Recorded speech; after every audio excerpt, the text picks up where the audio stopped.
Yeah. We're live. Hey, Charlie, can you believe it? We're here together. This is the first time we've done something. I'm just jumping right in to anyone who's watching. This is the first time we're doing something just you and I. I love it. And to prepare, I have cold brew and a quad shot half cap espresso. I already crushed my double espresso. There you go. There you go. Like, we're ready. Get weird. Get weird. Get wired. Mine's from this great joint in Glendale called Caffeine. Nice. And I'm repping. I have a little coffee espresso machine here. Yeah. This is my DFA, Death from Above Records, James Murphy's record label. There you go. Because I'm a cool guy and I need everyone to know it when they see my coffee cup. My little. How many people are hanging out looking at your coffee cup? None. It's just for me to make me feel. See, that's what I appreciate. I need all of that too. Yeah, it used to be in my background, but now you just occasionally see me go like this. And I think the overlap of people in this like D2C marketing space and fans of like LCD Sound System and DFA Records is like 1%. And those are my people. Like, those are my real, like, shout out LCD Sound System. If you're like, oh, Barry, that's me. Like, let's hang out. let's go to a show. I like it. D2C X LCD. I'm here for it. They're my favorite band. But yeah, man, how are you doing? What's going on? There you go, from Robert, DFA for the win. Love it. Hell yeah. I'm doing great, man. It's an exciting time of the year. Things are going well. I personally thrive in these kind of environments of the macroeconomic stuff. I think it's an amazing opportunity for anybody that's actually gives you shit about their customers, any good at their job. I think everybody that's struggling, well, we can solve that problem. Like, let's heal some people. Let's help make some jobs, put smiles on people's faces, and help eliminate some excuses. Like, let's make the world a better place, Barry. Well, this is a beautiful time. Full transparency, like you and I, as experts in this space, stand to benefit the most when the times are bad. I hate to say that. But like we become more valuable than ever when everyone's struggling. And I think you and me, having been around for a long time, this is not the first time a bull market has hit bad economic times with the digital marketing space, and all of the easy free money became difficult, and basically people had to do something more than have a .com and a heartbeat in order to make money. Right. And like we've been, this is like the third coming of the apocalypse. Like the playbook is known. So let's share that with some people. I agree. This was maybe the worst we've seen. I think I've seen. I think this. I do.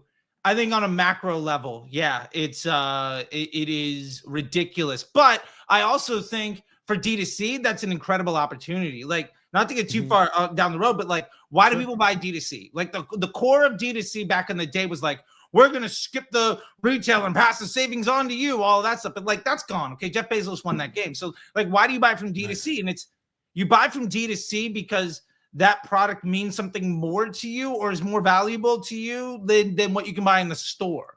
And generally, like the unfair advantage any founder has right now in the digital marketing space is the $1 million the $1 billion brands you're competing with cannot care about the customer. And they act like they do. They can act like they do. But what are they going to do? Shrinkflation or limiting the number of SKUs or making the products for a lower quality. You could just actually give a damn.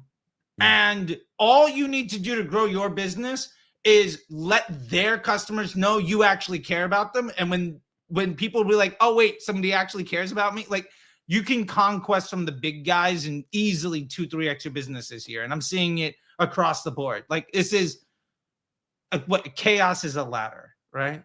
Yeah. All right. So let's pause for a second. We have 125 people tuned in. Hello. We just dove in.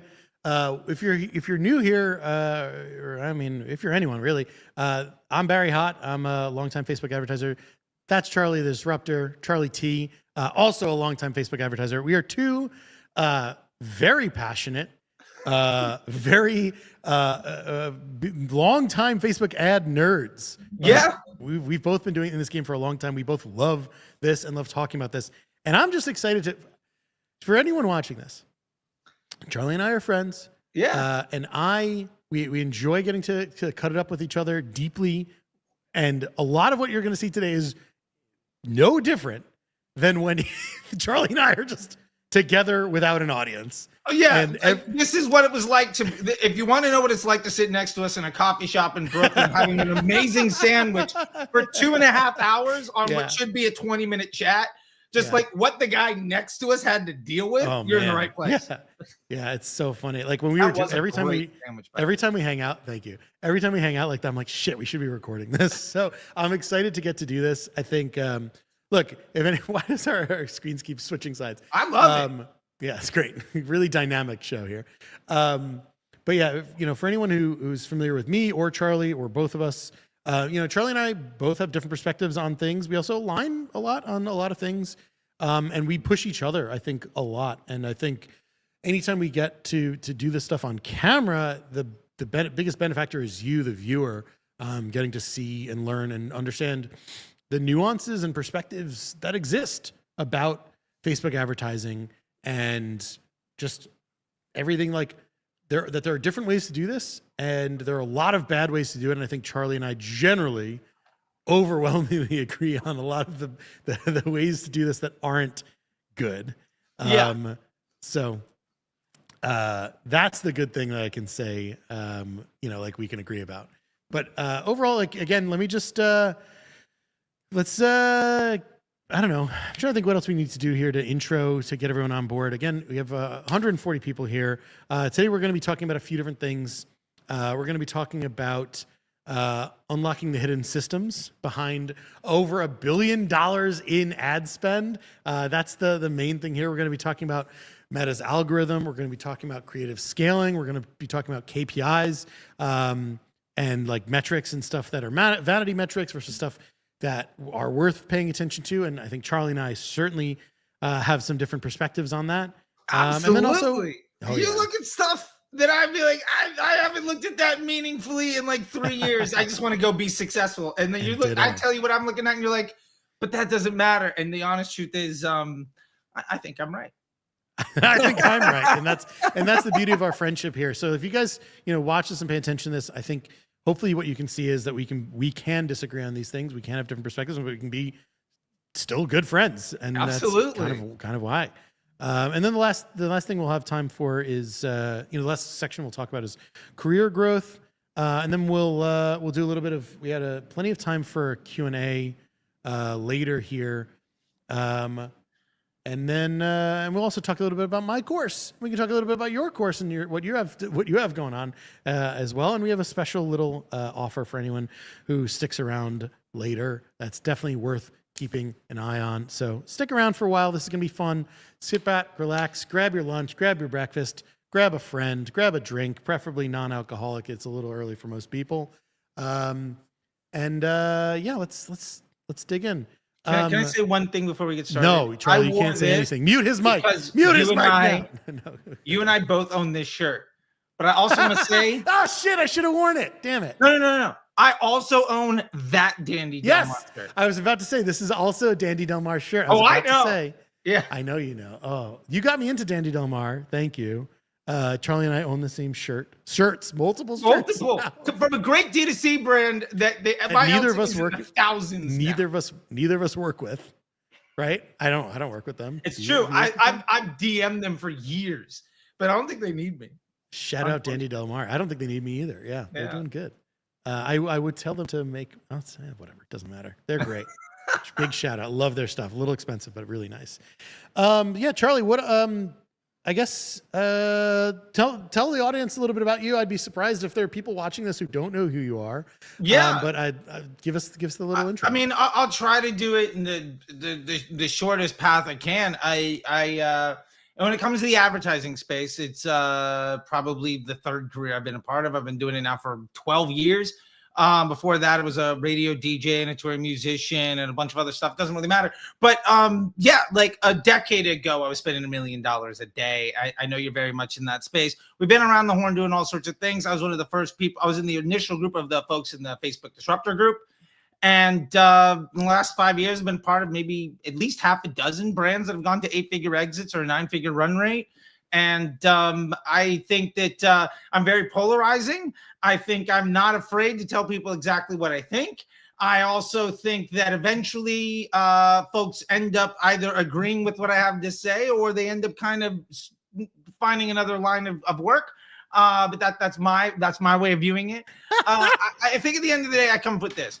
I come from three like big pillars. Number one, our bank, the boss is the bank account. I do not care about silly made up things like attribution or credit or any of that nonsense. We are incrementally growing a business at a profit in a way that is undeniable to prove. And that is something that everybody should be able to do in a couple of minutes a day. Second thing, I try to solve problems by making things simpler. I've specifically focused on eliminating that stuff. My number one motto there is like simple scales, complex fails. And what I'm most focused on with that is the long win as much as I can.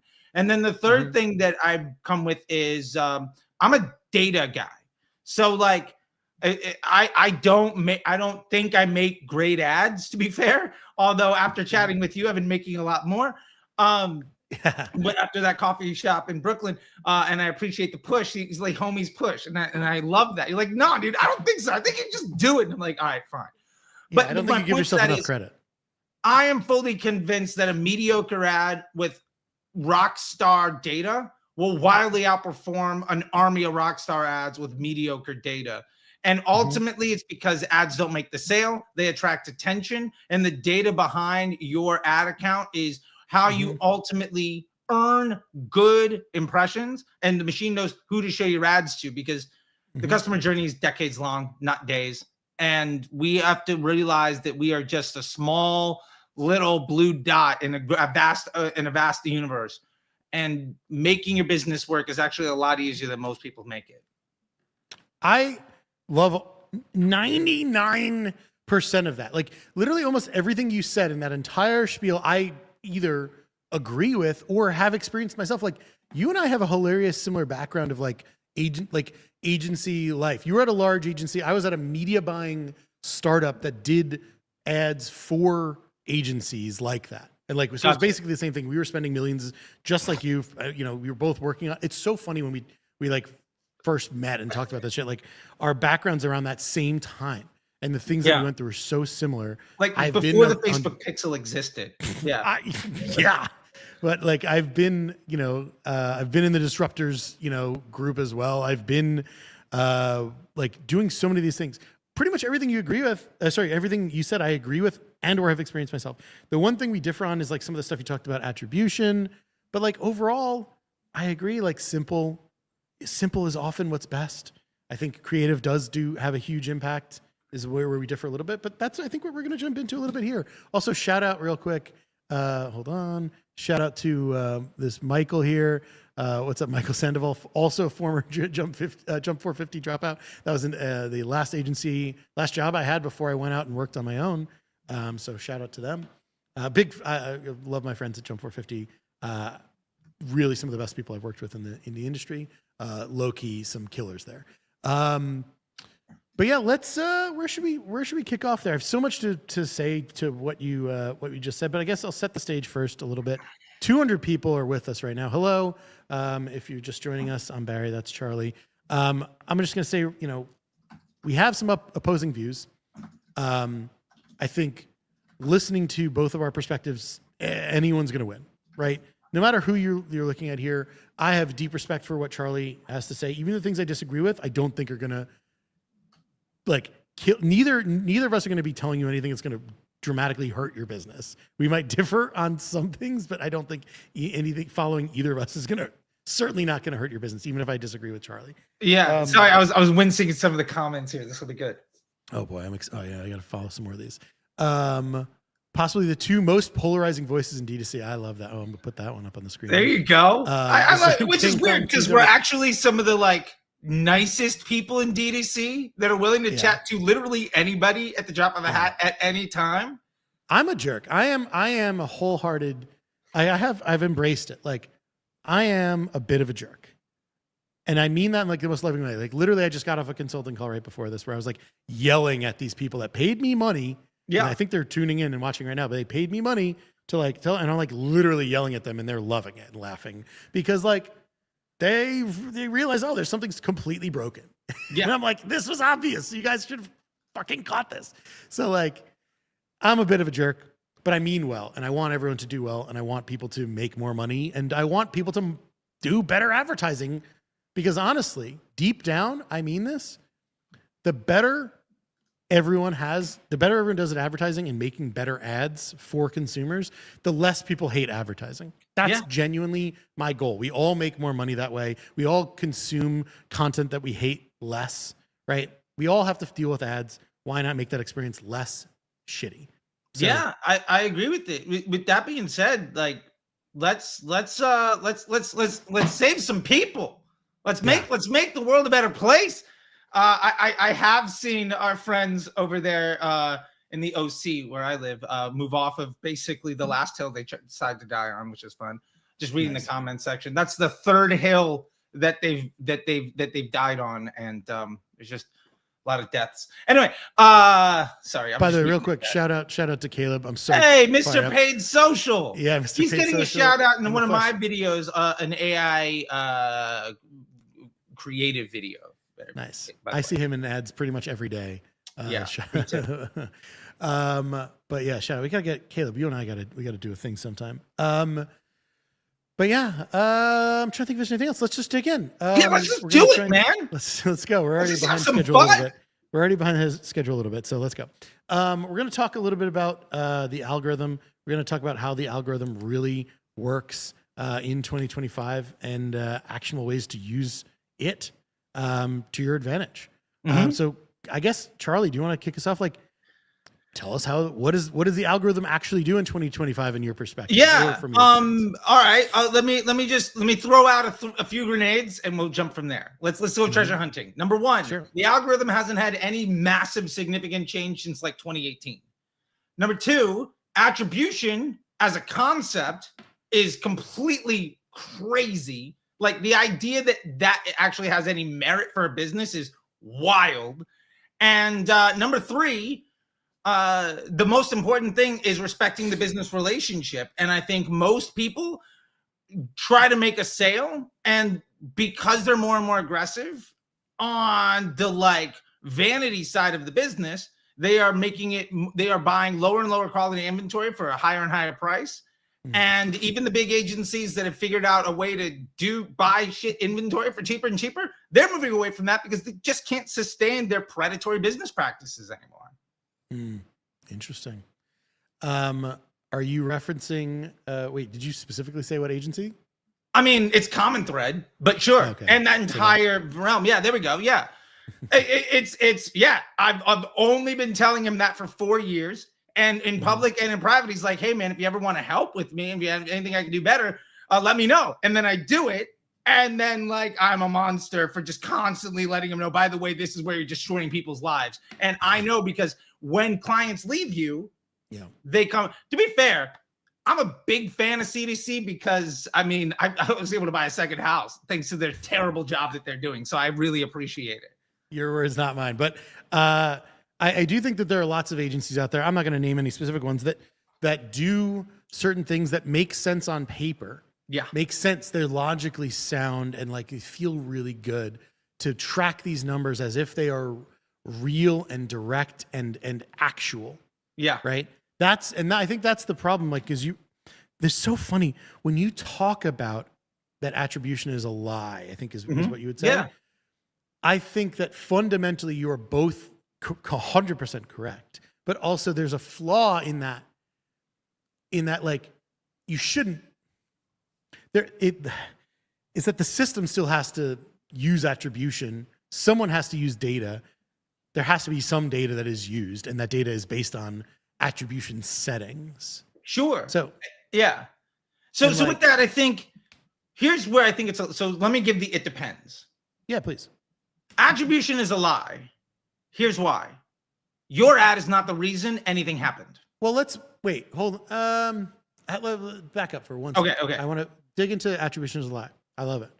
Say it. At what level are you talking about attribution? When you talk about attribution, like in Ads Manager, or sure. in a third Let's party? start there. Or if you take multi-touch attribution. What are you talking about? So I think the concept of multi-touch attribution is also hilarious. Like I've been in systems where we spent 6 figures a month to try to solve that problem. The only answer that we end up getting is whatever makes all the vice presidents of the room not lose their job. The idea that you could possibly model that with any piece of software is funny.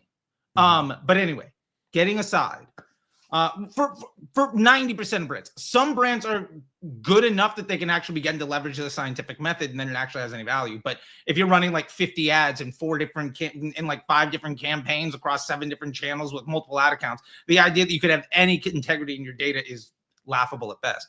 So the point is, with attribution, your ad is not the reason something happened, right? So like, the decisions that you make are based on a lifetime of exposures. Your ad is one of many in your ad account. Your ad exists with your paid media plus your organic and all of your competitors. That all being said, the idea that you look at attribution as a retroactive report card to make future decisions is ultimately extraordinarily bad when it comes to thinking about how to run a business, because you are then out of context, incomplete historic data is not a predictor of future actions. Where attribution matters, the only pieces that I care about when it comes to attribution is teaching the machine what to do. The ads manager is a programming language. The only reason that I really care about attribution is because I'm teaching the machine what success looks like so that I can train the dog to not pee in the house. That's what attribution is. The rest of this is simply incremental lift testing. And like, if I spend more here, do I get more? And that is something you can't do inside the machine. And I'll say this one point to kind of let it land. Sure. If you're saying that that ad is the reason something happened on the random distribution inside whatever's going on, the analogy I like to make is it's like cards in a deck that are getting flipped over. Like, and okay, the 5th card's the reason somebody bought. That's like the exposures of all of the ads and whatnot. A 12-card deck can be shuffled about 497 million different ways. Sure.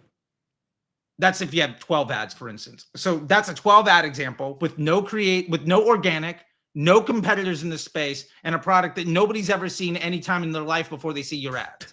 That's 497 million different ways. If you have a 52-card deck is a number with 67 commas. You can't possibly know how anything's happening when the variability is greater than the number of grains of sand on the planet Earth. Like, that is impossible. So ultimately, the point of attribution is to teach the machine what you want it to do. Like, optimize towards a new customer with your ads, right? Have a new customer event. And then the ads that are better at getting that done, you can limit them down to a few moving parts that allow you to have a control and a scientific method. Then you can test against it to improve it. Like that makes sense. But other than that, like, this ad has the concept of saying that one thing exists in isolation is complete nonsense. And I think I said I was going to leave that point, but I mean it this time. Every single person that buys does it with a different customer journey at a different time with a different reason. And if you were to spend an entire lifetime to understand why somebody took one action, it is not predictive of the next person. So it's a completely wasted effort because the data itself is not actionable. Charlie, for me, that's let me ask you. I got to ask you a question here. Okay. Because I think it kind of switch back to espresso. It kind of takes apart a little bit of what you're saying. Have you ever launched a net new brand before from zero? Yes. Right. So surely you've put ads into an ad account and seen people buy immediately. Sure. So what we're saying, and we're agreeing then, is that it is entirely possible for someone to have never seen an ad before, never heard of your product before, to see an ad, click an ad, and buy from that ad. I will say this. Let me reestablish my answer. I have never launched a completely net new product in a completely net new space that has never existed before. If you launch a new sneaker brand, I've been buying shoes for 40 years. Me personally, about 30. I love your point. I love what you're saying. You're saying that, and I've always enjoyed this about your perspective, is you're saying that there are people that are already in market, they're already existing basically Yeah, customers. and with that, you have the metadata on your webpage. Like the machine knows, okay, it's Dandy Delmare. Okay, it's a terry cloth shirt or waffle print shirt of a certain price point in a certain color with buyers that have a certain makeup. These people engage with this type of content. Their buying behavior is all of these other things. And there's a psychographic model on those individuals. Billions of data points per individual on all of those buyers going back over a decade from all the related brands. There's a reason why if you go to Dandy Delmare's site, you're going to get hit with Dandy Delmare ads, but you're also going to get OAS. You're going to get Todd Snyder. Especially if you buy it. That you might never have known. Buy it. As soon as you buy it, you're going to start, because now even if you don't buy. Right, both. So my point is, Todd Snyder as a brand or OAS as a brand or whatever, Kenny Flowers or whatever. I'm just trying to think of all the terry cloth brands I'm getting hit up with ads for. But like, you might never know they exist. The beauty of social media as a marketing platform instead of PPC, and you even see this with PPC, is that there's discovery involved. And ultimately, you might launch a net new product, but unless that product exists outside of any total addressable market, you are leveraging unknowable numbers of trillions of data points to get those impressions, because the machine is ultimately showing your content to somebody because it thinks that person is going to enjoy or have a good estimated action rate based on that exposure. So I agree with a lot of what you're saying, but also like there are some things that require more education and information and learning and selling than a shirt, right? Sure. A shirt, you're right. You might be in market for other shirts. And so that's an easy slam dunk. The system knows that this product is a shirt for any number of reasons. It can show me a catalog image of the shirt. And if I'm like, that's a cool shirt. That is a price I can afford. I'm going to buy that shirt immediately. There's no ambiguity. Yeah. Thank you. It's completely unambiguous, right? There's no friction there. Yeah. But if it's something where I'm trying to sell something that's not well known, or it's not clear how it's differentiated, like you're selling a supplement, you're selling a hard seltzer that's in a new category of hard seltzers, you're selling a new candy brand that's in a new category of candy brands that's differentiated. These are all just like lower sugar. These are all just like micro niches of a massive market. Like you could say the same thing. Like if you go and like start looking at a couple of houses, right? You go to you sign up you go to Zillow and start just peeking at things. Yeah. You're going to get phone calls from people trying to like help you plan a mortgage. Okay. Like that is a wildly higher consideration thing. But also you're talking about intent. That's people with existing intent. Yeah. So my point is, let me go back to some of the greats.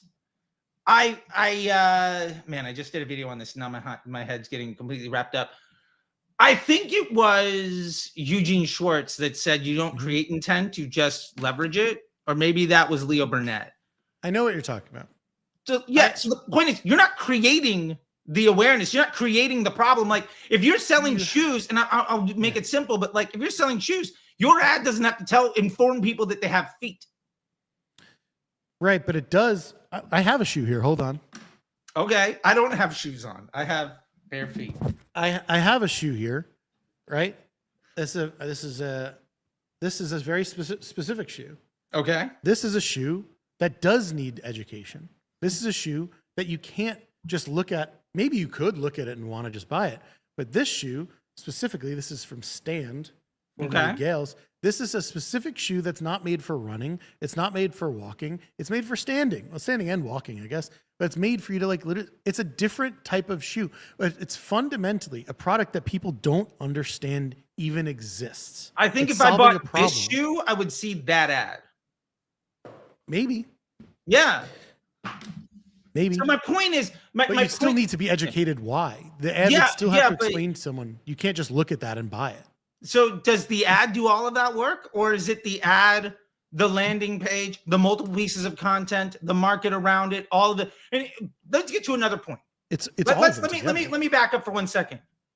It is incredibly irresponsible for that brand to start their marketing assuming that nobody understands what a shoe is. All they have to do is get 10 sales a day, 50 sales a day, 100 sales a day, whatever it is.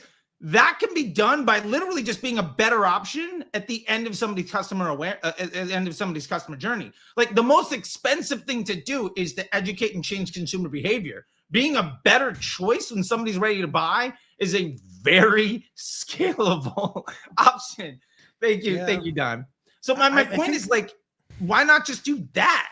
Yeah, I get what I get what you're saying, because I agree. It's all on a spectrum, right? But like, from my experience, there are a lot of these things that people are not in market to buy, and my job is to take people from being further away from buying and moving them closer to buying and get them to buying. If I can, absolutely. So let me ask you this. Sure. Let's take that business. Yeah. Let's assume some definition of success. Like, how many sales a day? 50, 100, 1,000? Call it 100. I have no idea. 100 sales a day. Okay.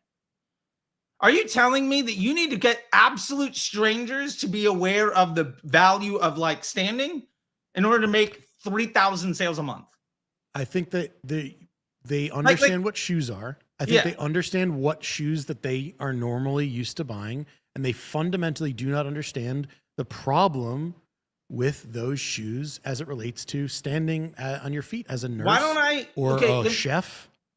Couldn't I just focus on the people that are already problem aware and like my people are point not is aware of that problem. Most people are not aware of that businesses, problem. I think most businesses, and by that I mean folks not doing 10 million plus, just being a better option for the folks that are ready to buy is probably the easiest way to wildly scale your business. Like, I think my point is, I think you're starting so high in the funnel to do all of the hard work when New Balance is dropping 1 million a week and you could just be a better choice. I mean, right. But how would people know about leverage it? That? How would people know about it versus New Balance? Because you're now just coming in, instead of being the, like, here's a valuable, like, you should care about standing. You could just be you could be a better choice when somebody's trying to make the decision. Like, social media doesn't have to be extreme top of funnel awareness creation. Your top of funnel can be the bottom of funnel for somebody 1,000 times bigger than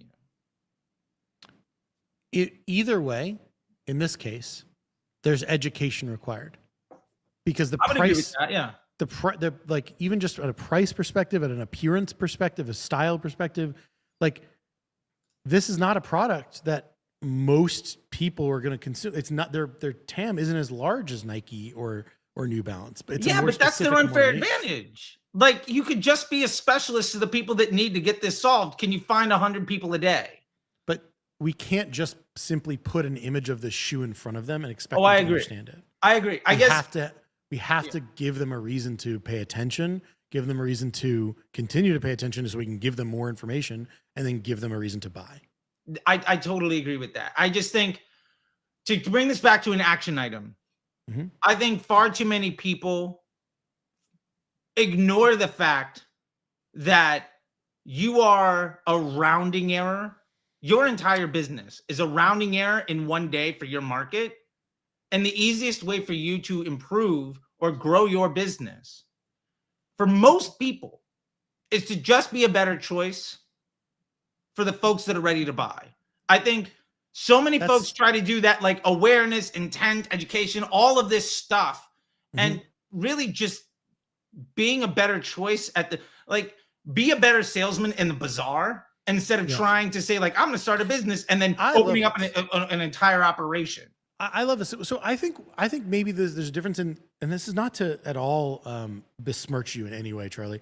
I think maybe we just I often am working with brands that are in this more differentiated space. Sure. Like, they are bringing a new thing, a new idea to people who don't understand what that is. That is just, I mean, okay. Yeah, that might be the case. My point is, like, I get that you want a unique selling proposition. I get that you're trying to address an untapped market. Yeah. Or create a new market, create a new I'm just saying, like, create a new vertical. Man, or that you know, is category. that is Hard. such a more like that is such a harder ask. And Yes, that's what I'm saying. yeah, so but my point is you could reframe that problem and solution in a way of like, don't start on day one by trying to reinvent the wheel. Like that's so much more work. And most people, I think, in that effort will fail because they don't have the cash flow and runway to change consumer behavior. Like that is one of the most expensive things in the world. And hey, look, if you're at a brand where that's working for you, awesome. What I'm saying is 98 out of 100 people are going to fail at that. Sure. Okay, great. It's a hard camp. It's a hard so game. Like, anyway, we could chat about this for 2 hours, but let's keep going. I would argue establish the point there. I would argue that there's 377 now people paying attention here, and I would hope that 377 of those 378 of those people are close to, many of them are close to being in the 99th percentile, because they're here listening to me and listening to you. If they care about either one of us, and our content, those people are above the tens of thousands or hundreds of thousands of marketers, advertisers who are not here and wouldn't be here because they don't care, because they suck. So, by the way, pat yourself on the back if you are here. Thank you for being here. But also, you rule, and you're probably crushing marketing and advertising compared to your competitive set. So just everyone, round of applause for yourselves. I love it. And Robert here says their opinions are not mutually exclusive. Yeah, I agree. And I think it's understanding where you're at. There's context to everything, and knowing your consideration and solution and aware phase of everything can happen with a brand that needs to break into a new market or just be a better choice. It's the right strategy. It's just, I think, understanding your definition of success is going to help you understand the scope of your customer and what you need to invest in. Look, 80%, 8 out of 10 D2C businesses fail. Yeah. And I think that number is probably going to go up because too many. My number one reason, I'm not going to blame anybody else other than the operator. I think far too many people got viral on TikTok, and Harley made it super easy to start a Shopify, and they have zero business acumen, but they can get 12 people to care. So they bet their entire future on it, and they're going to suffer. And that's really unfortunate. Well, I think it's their, it's our opportunity to help teach people and show people how to do a lot of this better. And I love it. And yeah. All right. So we're running behind here a little bit. Let me just double check. I was just going to touch on real quick. A lot of what you said about the algorithm, like I largely agree with. I think, I do think I have to address the attribution thing, like a little bit more. And that, you say there's no changes since 2018. I do think Advantage Shopping Plus campaigns, which I know you don't enjoy, have changed the game in a large way, in a couple ways. One, they fundamentally work different than other campaigns. Love that. From my Absolutely experience, they do. I think you would say that you don't like how they work.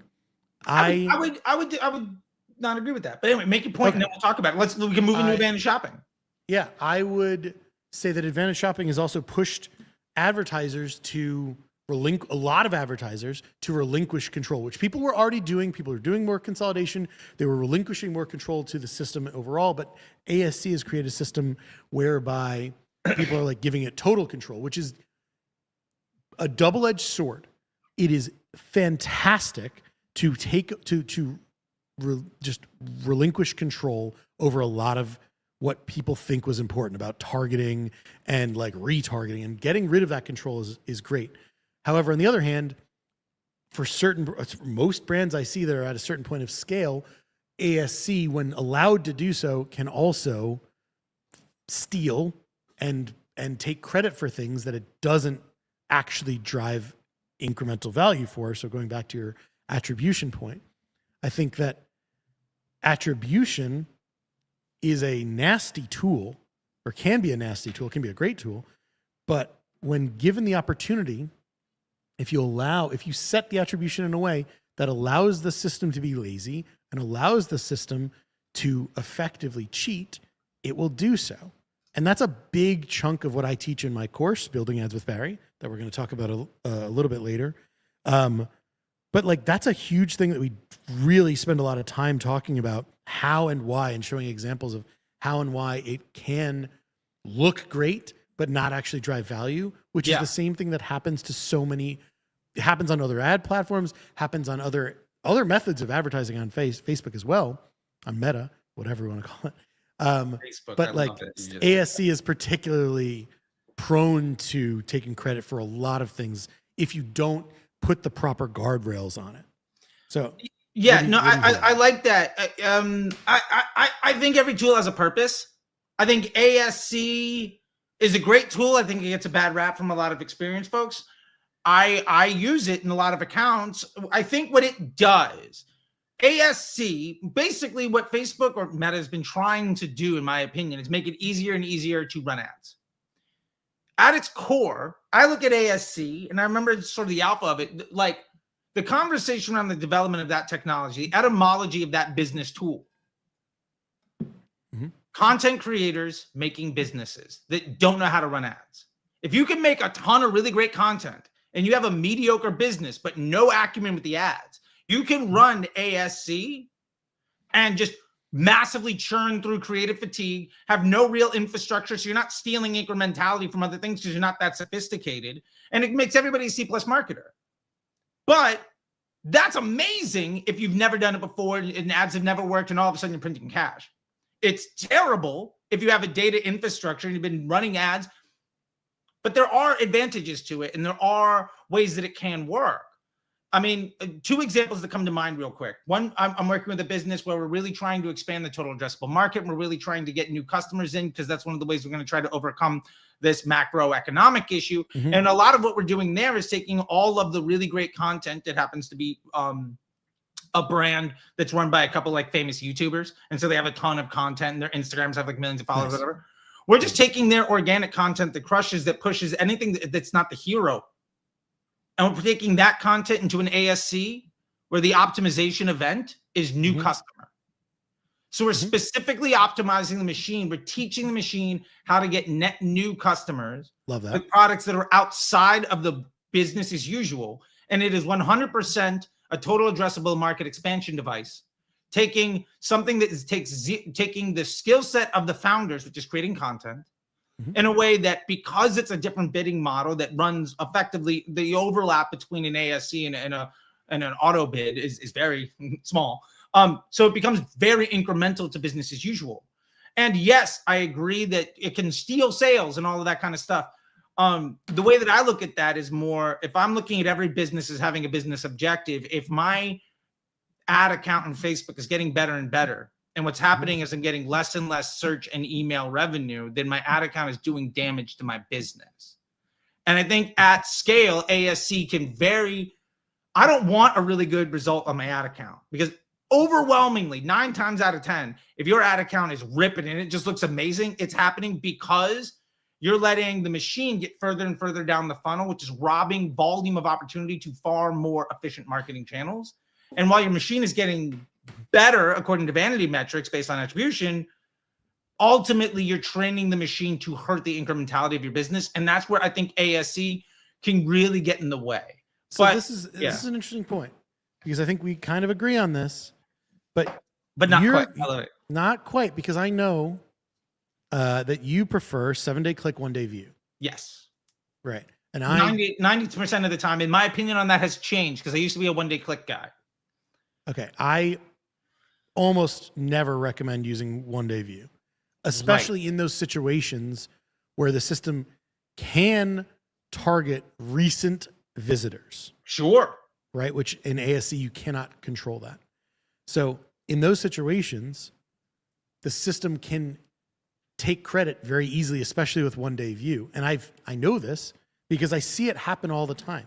Absolutely. Where I can, especially now that with the updates for ASC, we can view engaged audiences that we define in your ad account. If you haven't defined that yet, that's defined at the ad account level. Free tip. We talk about that more in the course. You can also set your existing customers audience at the account level. And based on that, if you let the system deliver ads to those audiences without, you can't control the engaged audience delivery, but in ASC, but you can control the existing customers. But if you let the system go after existing customers, you let the system go after engaged users, you can see how much spend distribution goes to each of those. You can see what the CPA, reported purchases, ROAS, any of those numbers are at those levels for engaged users, new customers, or existing customers. And you can view it broken down by 7-day click, 1-day view. And for the instances that are not incremental, those are the ones where we see so much spend going to those users that are already going to buy, and they're getting conversions on that 1-day view, which means that the system is lobbing the cheapest possible impression in front of a user that's already shown signals it's going to buy. That is not incremental. That is not growing business. That's where I think you and I differ a little bit. Yeah. We think we agree on some of that, but like, I do not want the system to give credit to an ad that gets a conversion that didn't actually drive value, because it's the pixel's still tracking that conversion regardless. I don't want the system to get me more 1-day view and like conversions. I don't want anyone to do that, because those are never incremental. Not never. 99% of the time, not incremental. And this is, yeah, I agree. This is where I love it, because this is where we absolutely disagree. I think I just want to make more money. And if my machine is built in a very effective way to drive search and email revenue, that's not a bad thing. And one of the things that I teach, one of the things that I do with folks, and I've done for years, is I'm totally fine adding in an email conversion event and having that as a custom column inside my dashboard. I'm totally fine having a Google Click ID custom conversion event in my dashboard. And I can understand, of those views, where is that incrementality coming from? And then at that point, I can go line item by line item to understand, where am I driving more incrementality? And to be fair, if you're optimizing towards an ad, whatever your effort is, if your campaign is running and it's getting a lot of 1-day view, I don't think it's a problem to say that the machine is doing a really good job of being a top of funnel marketing device, if you are then able to take advantage of that in a way where your blended result is improving because of it. If you go only on a 1-day click and your machine is really incremental and discrete, that's great. But what if you could just drive way more by allowing the machine to be, I mean, social is the top of funnel, then you get intent, then you get PPC, then you get CRM, right? So you have social, sure, you have intent, and then you have inventory. If my social is great at being a touch point through that entire process, I don't have a problem with that. I do think that means that the way you decide to look at things can be a little bit different. But ultimately, if what's happening, because I'm running those views, that view attribution, is the machine understands more and more what people who buy look like, all I'm doing is accelerating the pace of my ability to teach the machine what success is. And again, I'm not defining success by the platform level CPA. I think that is a very low level integrity data point. Let me ask a question about that. Are you saying that if I look at my CPA, are you saying that the CPA is higher or lower than what the actual value that I'm generating from my ads? I mean, I think it depends on your marketing mix and your business model, exactly what that math looks like. But I would imagine your blended CPA is probably going to be lower than your attributed CPA on the platform. And my definition of success is going to be, how do we generate the highest volume of opportunity for as many efficient channels as we can to generate the most amount of sales? And if that means that my platform looks artificially good or artificially bad with respect to the overall marketing impact of what I'm doing, I don't care, because I'm looking at the success of my Facebook ads, not as how good is my CPA on Facebook, but how much incremental volume to my it's a volume knob on the entire business. It's not an incremental marketing channel. It is. Oh man, it's definitely an incremental marketing channel, because I know that, because you can turn ads on a brand that didn't exist before, that people didn't know about before. Yeah, I would agree that that's where it's like the volume knob. It cranks up the volume, but it's not something that sits discrete from something else. Like, I think the idea that there is a marketing channel that's discrete from something else is crazy. I fundamentally know that I can make an ad. I can call it a full funnel ad that gets someone from no awareness of the problem to wanting to solve that problem, wanting to know about this brand, buying from this brand, literally in the ad, and then continuing that on the website and making it giving them the information they need to get them to buy without needing to go through email, without needing to go through any other channel. Sure. That is fundamentally possible. My point is, if you leverage those other channels, you don't have to be nearly as good on the platform and you'll make a lot more money. I would argue that costs more to have to get people into those channels and manage those channels. That takes more time and energy. And I'm not saying not to do those things. I'm saying those can aid.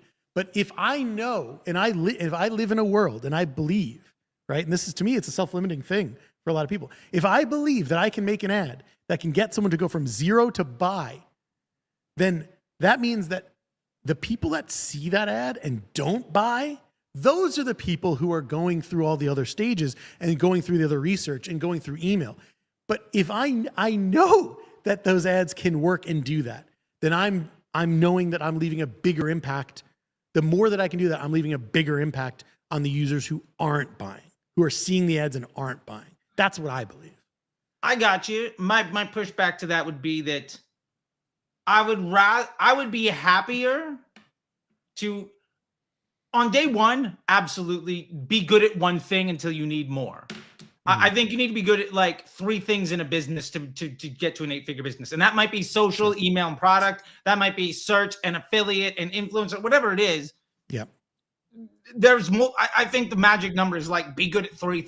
And inherently, whatever it is, the mix is always around. If you crush at 3 things, you're there. My point to that though is like, at some point, asking the ads to do all of the work inhibits the overall volume of success that you could have. And I'm saying that believing that your ads can't do all of that work inhibits a marketer's ability to make ads that do all that work. Okay, well, I would agree with that. My point, let me repivot then what I'm saying. I agree that thinking your ads can't do that is an inhibition. I think strategically relying on them to do that is also an inhibition. I think the best mix is going to come from understanding this ad is a top of funnel effort. This ad, like the way I look at results, this ad is a top of funnel 4PI ad. This ad is a lower in the funnel ad. This ad drives a lot of search. This ad drives a lot of email. You can track the incremental lift to email revenue at the ad level. That's 100% doable.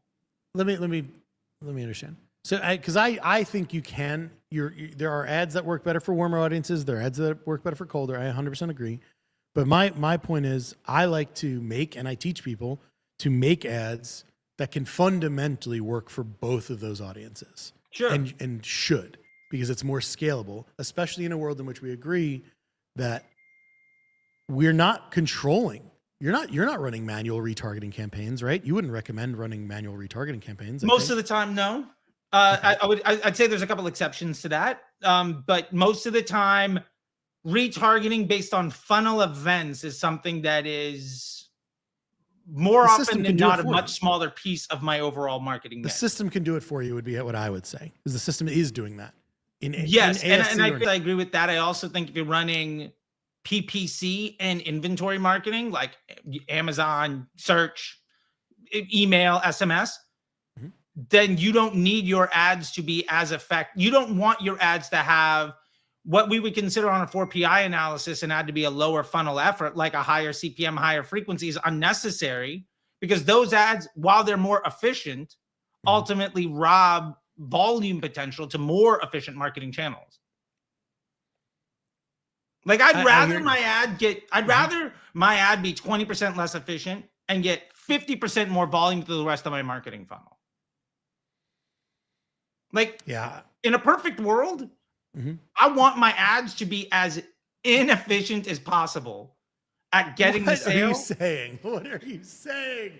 Charlie, don't say that. I want my ads to be as inefficient. I want my ads to be as successful as possible at amplifying the business model.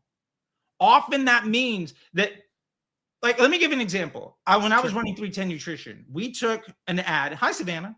We took an ad. man, Savannah, I got a crazy story about Savannah. That's sick. I love that Savannah's tuned in. I wish we could pull her up here. Man, Savannah, I don't know if you remember Shopify 2018 with Nick and Taylor. I was in the back of the room and you were like, hey, by the way, do you want a job? That was like, it was a really fun story. I'll have to tell you sometime. All right. You probably don't focus remember. Up, Charlie. Anyway, yeah. When I'm running these ads and I'm trying to make the business work, okay. What I did, for instance, at 310 Nutrition, the guy that was running before me did a 2.5x ROAS, and the business is doing 15 million, which is great. I did the crazy thing of taking from a 2.5 to a 0.8. That business went from 15 to 95 million. Because instead of trying to make the entire funnel exist inside the ad platform of Facebook, what I did was I looked at where am I getting the customers on more efficient channels? Like if I can get a sale, if we go to attribution, which I was not good enough at the time to not fully appreciate. But if my Facebook sale is $20 and my Google is 6, can I get my Facebook sale to 15? Double the amount of sales that are coming from Google and go from a 6 to a 9.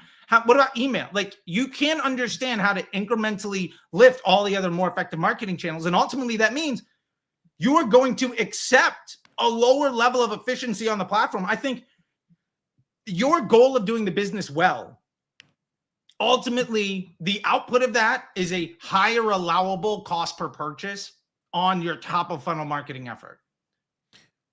Okay. I mean, I agree. Like there are many times I just had a consulting call yesterday or a new like whatever consulting client that I just started working with. And they're like, we're going to judge you based on our CAC. And I was like, well, you could, but that would be pretty dumb because my guidance over time might be like, actually, you should increase your CAC tolerance because you're making so much money. Or I might say, hey, you guys are losing so much money. We need to cut your CAC in half and spend less. Like, because you're losing money, because the in-platform numbers are not accurate and they can go either way. They can be inflated or deflated. But you have to find a way to get it to relate to your actual impact and actual sales and actual incrementality. Like you have to find a way to make those lines work together. And I think a lot of the big problem with a lot of things like one day view or certain things is people just feel good when numbers match. They're like, I want the purchases in platform to match my purchases in Shopify. Or I would hate purchase, that. Whatever. Oh my God! Please make sure those numbers are not the same. Yeah, if those numbers match, it means you are criminally under leveraging your opportunity. And I would argue that in some ways you could be over, right? Like it could go either way, for better or for worse. Like, but you know, almost always I'm telling people like the impact of your Facebook ads is greater than what it actually reports. Yes. Unless you're looking at one day view conversions, in which case it can be over attributing and stealing credit for more than it's doing, but also separately, the Facebook ads can be driving more value elsewhere than it is tracking.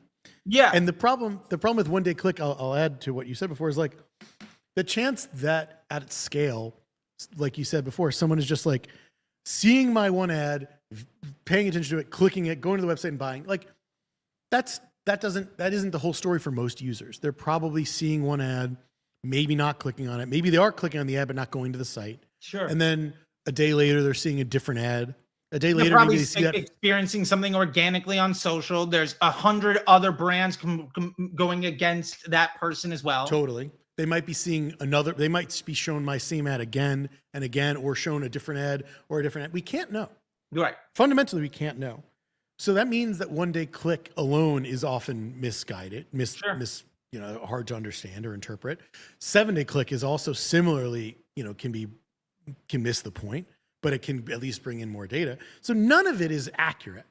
None of it is actually telling the story. Sure. But at least I feel comforted in knowing that the click attributed optimization is getting more people to click, is focusing the ads and focusing the spend on ads and users that are going to click to buy, which doesn't mean that they're incremental, by the way, but at least it's better than the ones who just view and then buy, who have almost no impact. And from what I've seen. Yeah.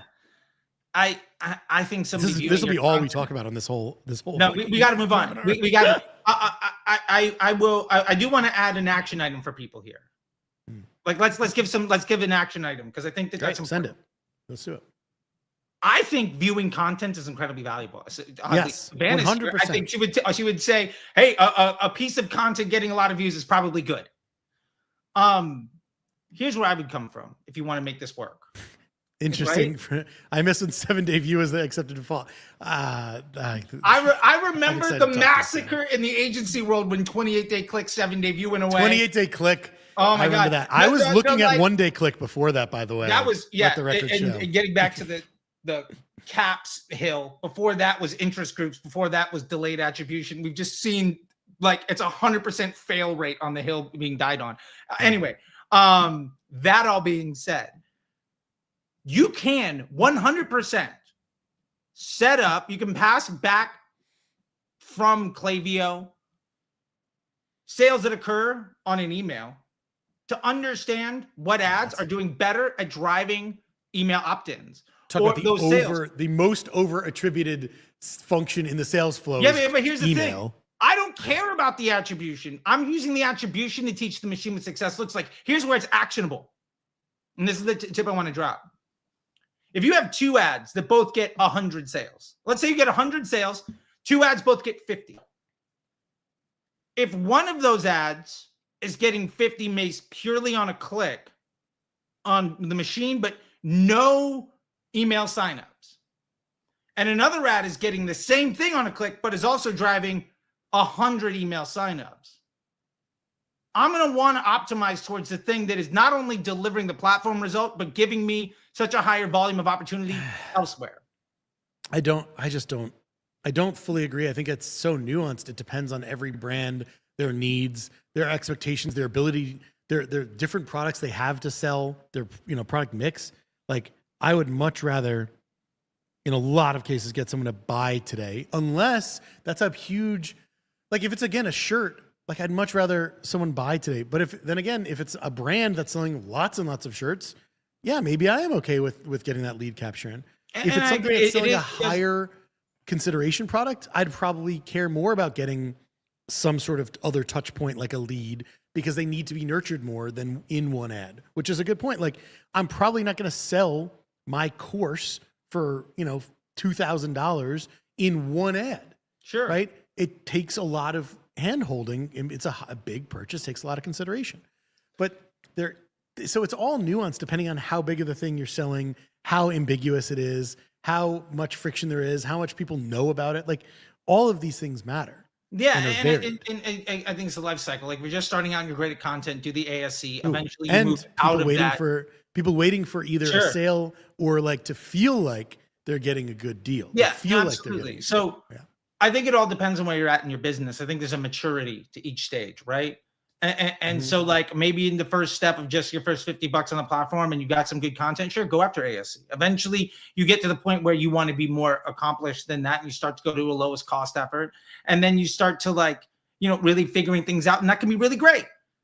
I'm just saying that like as an action item, start to pull in to your dashboard the understanding of Google sales or search sales and email sales that are occurring, because you're going to be able to understand out of the ads that you have, instead of the 1-day view attribution, you might have a click that also has the same lack of incrementality as the search for the email. Absolutely. And if you understand, and that's why I want to pull those columns in, because you're going to understand the percentage of sales that are not purely Facebook.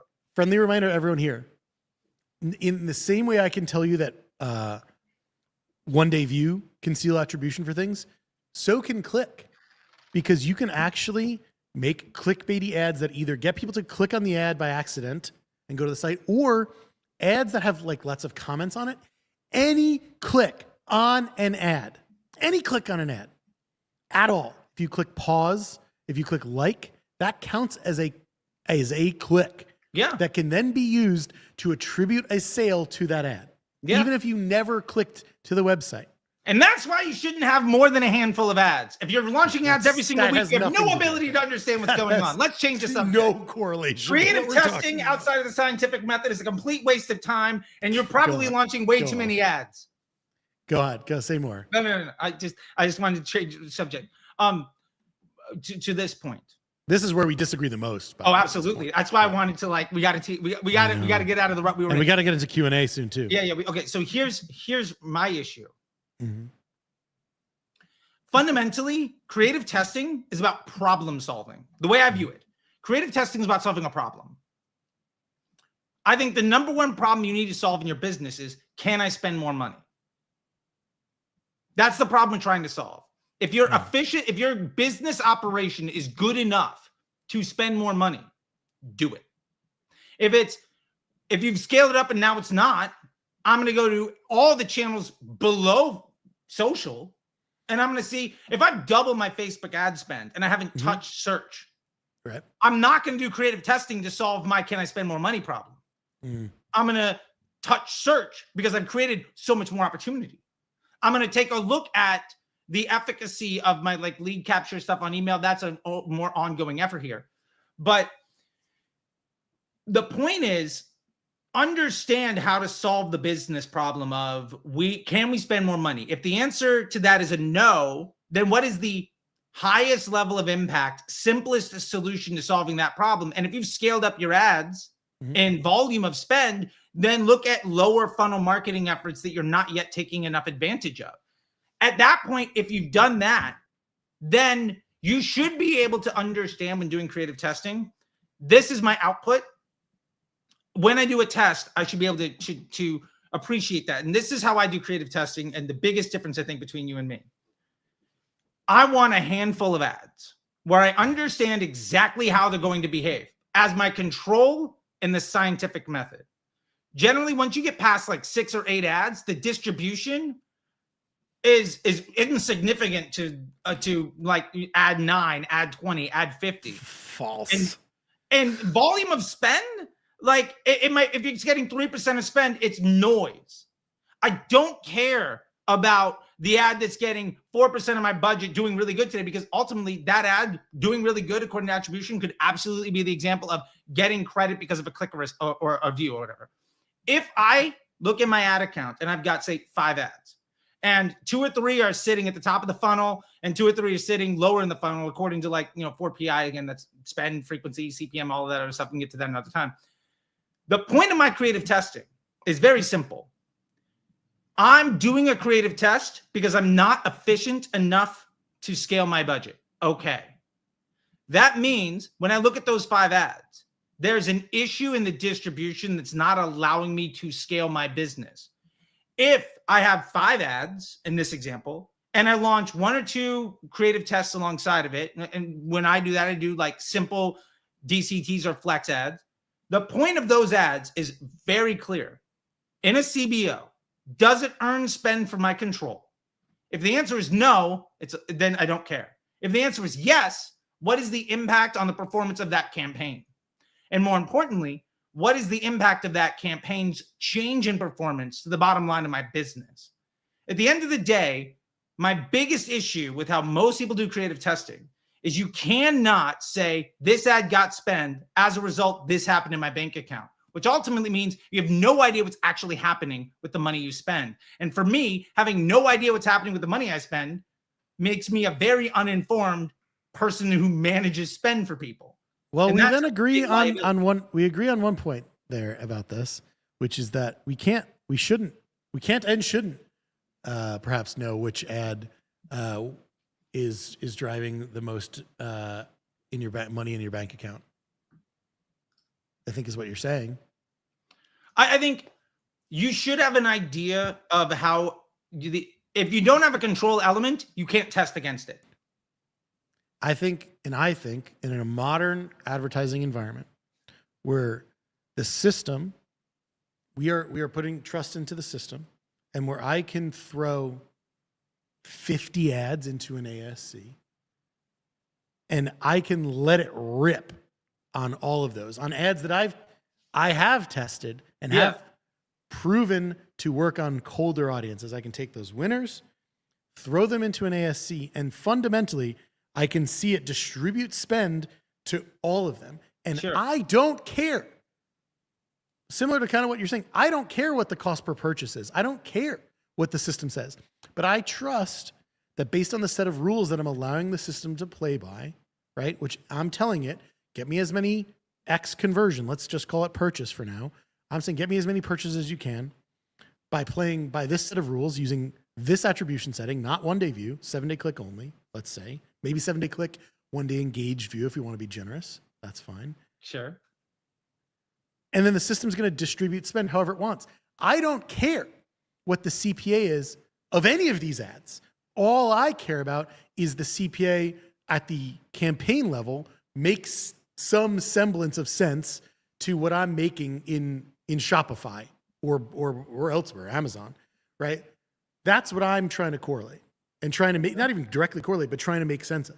Because if the top spending ad, and if Meta wants to spend $1 million on one ad, right, and generates 0 sales on that ad, right, but it enables every single other ad to get 25-cent CPAs. Love it. And then that is how the account scales. I don't care. Obviously, that's an exaggerated thing. That's never going to happen. And I would say I'm totally on board with you. And maybe what happens is it's not any ad on Facebook that's getting the 25-cent CPAs, but you're able to run search and email at 1,000 times X of what you started. Great.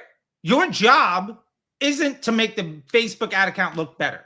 Your job is to make the bank account better. And your job as a Facebook marketer is to understand how running the ads on Facebook best amplifies the way the business works. I would agree. And my point too, if you have 50 ads, let's say you have a few days where things are bad, what ad's the problem? You don't know. The ads aren't the problem. If there's a few bad days. Okay, what if it's a week? What if it's 2 weeks? You can't. Then there's probably something wrong with the website. Like, it's always something that changed with the website or the broader environment or comments on your top ads. Okay. So let's say the ads, let's say you launch 50 ads, a couple of weeks in, you optimize it down to like 35. I wouldn't launch 50 ads. I'm talking about ads that I have live for almost a year. If you have 50 ads, if you don't know how each one of those ads impacts the other, and I don't care. To the bottom line I cannot care. It is not my job. It is no one's job. The system is handling that for me because I'm telling the system to optimize to get me the most efficient sales it can. And I cannot care how it's allocating some ads to colder audiences or warmer audiences. If it's showing this one ad to the same users 100 times, or if it's showing this ad and then this ad and then this ad and sequencing them, I can't know and I can't care, and neither can anyone. I think the reason you can't know is because your variable set is beyond statistical analysis. I think it's absolutely knowable if you have a handful of things. Let me put it to you this way. I think it's absolutely possible if you have a handful of ads that behave in a knowable, predictable fashion. When you introduce a new element, I think it's 100% possible to measure the impact on the knowable with your variable. That's the scientific method at scale. Yeah. I think here's my problem. I wish that we could all be scientific about this stuff. Why can't we? Because great question. Literally every single piece of data that we see on Meta, that we can pull from Meta, from the ads manager, every single piece, or through the API, however you want to pull it, every single piece is post-optimized data. We are putting ads into a system that we are asking it to optimize for us. It's optimizing it to different ages, genders, regions, placements, devices, times of day, everything. Yeah. And we cannot understand how or why it's dedicating budget, how it's dedicating budget to any of those things, or we cannot know. So the thought of actually being scientific with any of this is fundamentally unscientific. I disagree. Not possible. The data is tainted. None of this data is clean or usable. If you don't know what happens inside the black box, but you can measure the impact of what it's doing on your business, you can introduce a variable to measure the change of the impact. That's 100% scientific and totally doable. I just can't, we can't know, because to your point earlier, by the way, I'm having a blast. And me too. These are fun. I really love you, dude. And we have 500 people watching this right now, which is nuts. Thank you everyone who's tuned in. We'll shift over to a Q&A in a little bit. This is so fun. Thank you for everyone tuning in. This is amazing. Fundamentally though, like, we know that there are like different, like, people are going to see different ads. And you were saying before, like, talking about like frequency or whatever, but like, we don't know if the system wants to spend to show the user the same ad over and over, or every single ad that you have. And I'd rather give the system more ads, and also maybe even the same ads, multiple of them going to different destinations as a variable, or different ad copy, to let the system find and decide what is best to deliver to those users that are in different stages. And things are relevant to different people. So to me, having 5 ads doesn't allow the system to find enough relevance to all the very different users, right? If we're talking, if you just talk about a loan for 1 second, if you just talk about having 5 different creators saying the same exact thing that look different, you have a 20-year-old, a 30-year-old, a 40-year-old, a 50-year-old, a 60-year-old, with it from different races, different backgrounds, like those will resonate with different users for different reasons, and it's not one-to-one. But I would argue in that scenario, let's say that's UGC influencer content. Sure. Those are all multiple versions of a solution to one problem. And so my point is, like, I would inherently expect those ads to be more, some are going to be better and some are going to be worse when it comes to your daily frequency and the cost per the and your CPM. If we want to get into that, if we're talking about frequency relates more to the placement that it's most relevant on, and most that also impacts performance. But it also is just a function of, like, an ad that gets shown in right column, which is pretty rare these days, is going to have a higher frequency because it can have a higher frequency. But here's the thing. If it's getting shown all of those places and it's not helping the business, you shouldn't run it. My point is, if you have 50 ads, you have no idea which one is any good for your business. And my point is, if I throw the system 50 ads and it spends a lot on 40 of them, or 30 of them, or 20 of them, or 5 of them, that's what I care about. And I care about the ones that are getting the rest. So the ones that are no, I don't want to get rid of the rest, because it's still able to spend. It will stop spending on the ones that don't work, and it will continue spending on the ones that work. And my job is to deeply empathize with both the system and the viewers of the ads to understand why it would spend more on these ads. And then how do I make more ads that are like that or better than that? Or how do I make other ads to complement and supplement that to build a bigger account that can spend and scale the business more? Let me reiterate what you've just said in the way that I hear it. Sure. Because it sounds to me like a massive liability. Okay, go ahead. Let's view this from a data science perspective. Because I think that, like I said early on, I'm a data guy, right? Who's getting better at the ads. My ads are real ugly. Anyway, I should pop this on. Okay. Hey, there's my guy. Anyway, big fan. Anyway, that being said, what I heard is this.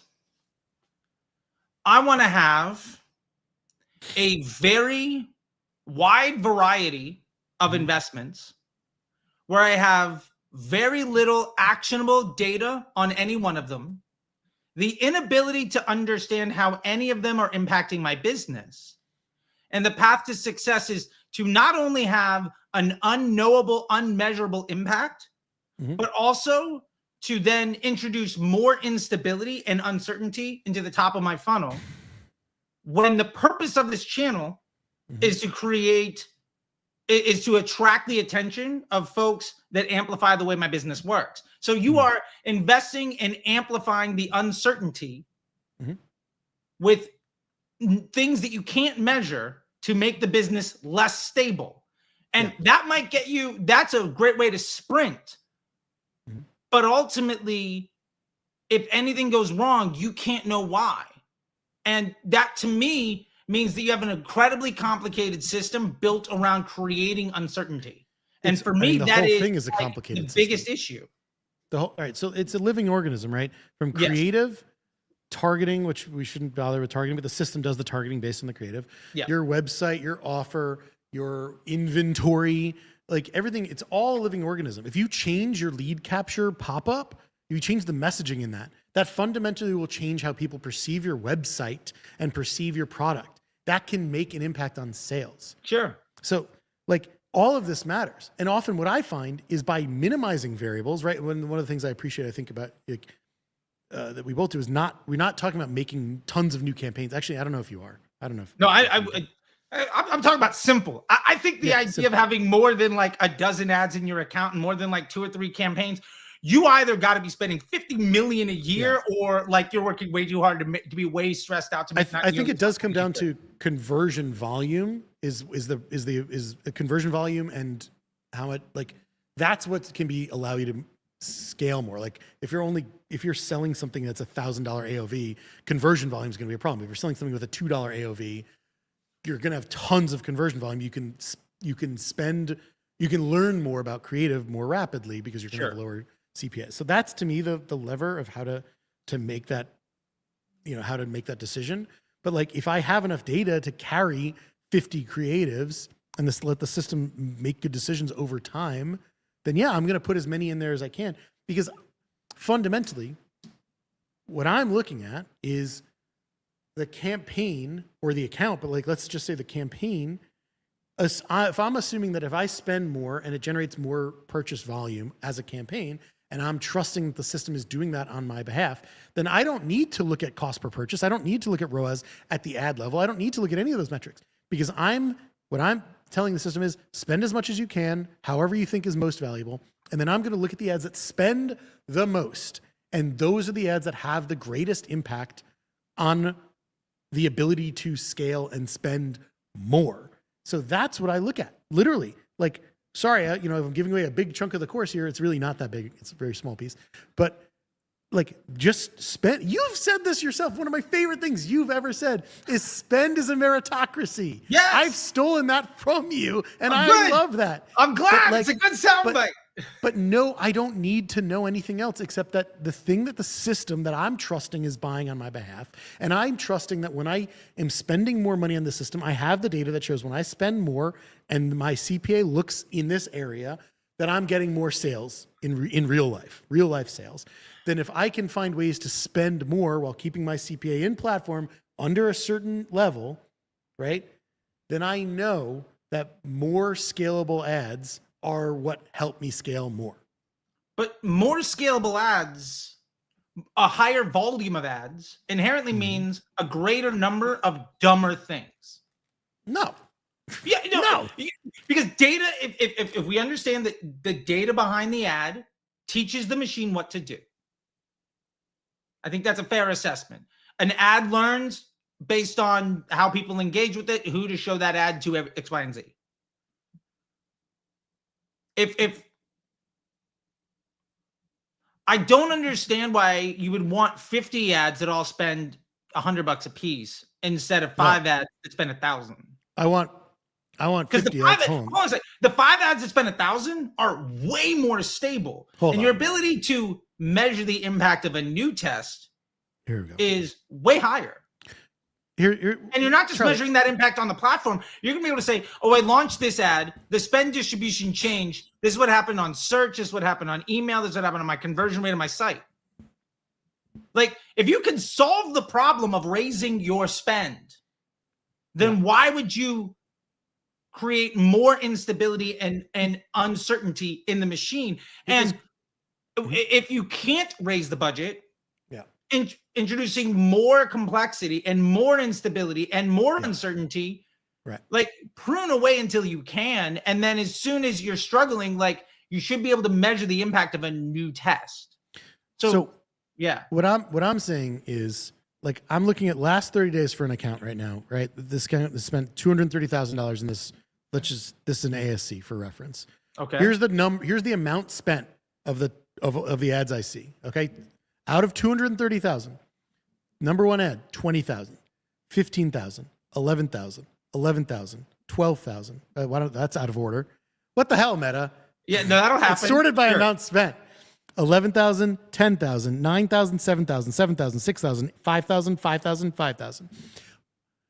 For anyone to say that any of those ads are not adding value to I'm not saying they're not adding value. Okay, so if you have 9 of those ads all spending $7K, one of them's better than the other ones. I don't care because but I do. That's the thing. It's not about better. Here's the thing. Instead of trying to creative test to solve more problems, why don't you just get rid of the bad choices? No, there aren't bad choices because some of these are more relevant to younger users. They're not equal. They're not equal. Some are better than others. Spectrum. Creative is a 4-dimensional spectrum. Like we're trying, it's a sphere. Like there are people that are some ads are top of funnel, some ads are low. Some ads are good at getting the sales, some ads are good at incrementality. If I put in someone, and if I make an ad, right, with someone with a thick Boston accent, do you think that ad's going to resonate to someone in Texas? Probably not. Why not? Well, I mean, there's psychographic issues for that. My question is: so should I only run ads with neutral accents, or should I only run ads with Boston accents in Boston and Texas accents? If your Boston accent ad crushes, but it can only get to $500 a day, and you want to get to 5,000, ultimately, then it's not crushing. It's not crushing. If the ad isn't spending, it's not crushing. Not good. Yeah. So my point is, if that's the ad that's at 7K instead of 20, it can't get bigger than that. If you got rid of it, you could have more stability and more knowable data sets so that you can have a more actionable insight into your ads so you could test to improve your ads in a way that's much higher confidence. Like, I don't understand why adding more variables gives you greater actionability and insight. Inherently speaking, that if you can't measure it, you can't improve it. If you can't leverage the scientific method, we're abandoning centuries of science. The system is handling it for us. The system, you should know, I think we should all, like, the system isn't handling it for us. The system is doing that scientifically, and I trust the system to do it for me. So why not just move bad choices so you can get better? Because if I turn off, okay, great question. If I go in, and this is one of the biggest mistakes, I see probably most people listening to this right now make this mistake, and I audit this and see this mistake all the time, is they'll go through there and they'll turn off an ad that has a bad apparent CPA or bad apparent ROAS. And because they're thinking like that.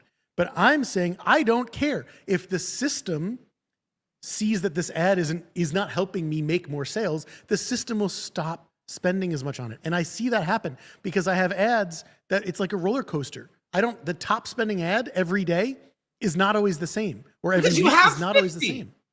Yeah, if you have 7, it's a living would probably organism. Be very consistent. I don't want it to be consistent. I want the ads that are relevant to users to get more spend and less spend. It's not my problem. It's not a problem at all that the ads are shifting. I want the consistency. I want the predictability of the outcome of my variables so I can test against it to improve the business. And I want to throw more and more ads in that can be scalable and relatable to more and more people. Yes, I don't want that. I want the same kind of person. I want 1,000 of the same kind of person coming to my business. I want 10,000 of the same. My entire business after the click is optimized towards an optimal customer journey. Either I can try to attract the attention of everybody who clicks for 1,000 different reasons, in which case I'll never be able to really functionally optimize for second purchase rate, AOV upsells, my conversion rate. Like every time you launch a new ad and you attract a different type of attention, you're undermining the marketing efforts of literally everybody else. Like, to me, that goes against the idea. And that's where I think ultimately it's a difference of opinion, where like my goal is to have the highest confidence volume knob to the business model. The way of making that happen is having a very knowable outcome of what you're doing and consistently improve it. My issue with launching 1,000 things, let's say you've got your UGC stuff or whatever, and then you get a new batch of creators. And these new batch of creators are hitting a different kind of market. Right. Now I'm getting a whole bunch of users to my website that I haven't optimized for. So now now everything after the Facebook click gets undermined to make Facebook better. But ultimately, Facebook is the top of the custom. Facebook is the top of the funnel. Then we get demand. Then we get inventory. Then it's the site. Then we make the most money is when people, the first sale is the least profitable one. If you can't tell me this ad is ultimately lifting my ability to get a customer who's likely to buy more than once, then my point is, why are you running it? If you can't know that, if you can't measure for that, then you're ultimately optimizing for a lower value, more difficult like business path. Right. I mean, I think the way I'm looking at it is like it's in, you know, when I look at content as a consumer, where I empathize with anyone paying attention to content. Like you and I, we both work in the same field. If you were to look at my Instagram feed and your Instagram feed, they'd be wildly different. In fact, I actually have multiple different Instagram accounts. Every single one of them I open up has a different feed. Same thing can happen on TikTok. And I'm one person with multiple different interests. So, and we don't have all the same interests. And I'm trying to make content, different ads that can resonate and be relevant to more and more different people in all different types of ways: aesthetics, physical appearance, cadence of speech, words, like all of these different things. Something doing either having a worse apparent CPA or worse ability to scale does not fundamentally make it worth turning off or bad. It just might not be as scalable because it might be only relevant to these people in Boston, but that's still useful scale. I wouldn't turn that ad off because it's only relevant to people in Boston. That's helping me perform better with people in Boston. But if I also want to get people in Austin, Texas, then I might want to add scale by making ads with someone with a Southern accent. And that's just one nuance. That's one fundamental relevance nuance. That is hand-to-hand combat, market by market by market. I wouldn't do that. My point is, I'm not saying like, to look at it that micro. Give me a couple of nukes. I'll win the war. But that's what I'm saying. That's what I'm saying though, is like you can be making a nuke, right? And you don't understand how or why it's resonating to certain people. And the example of an accent is just like a minor nuance that most people wouldn't be. It's not like something I test or like play with. No, but it's extremely important. But it's a relevance factor. Yeah. Gender, attractiveness, language, all of that stuff. That's why Mr. Beast's best videos have no speech. His reels, you mean, and TikToks? Yeah. Good point. You saw that on Colin and Samir?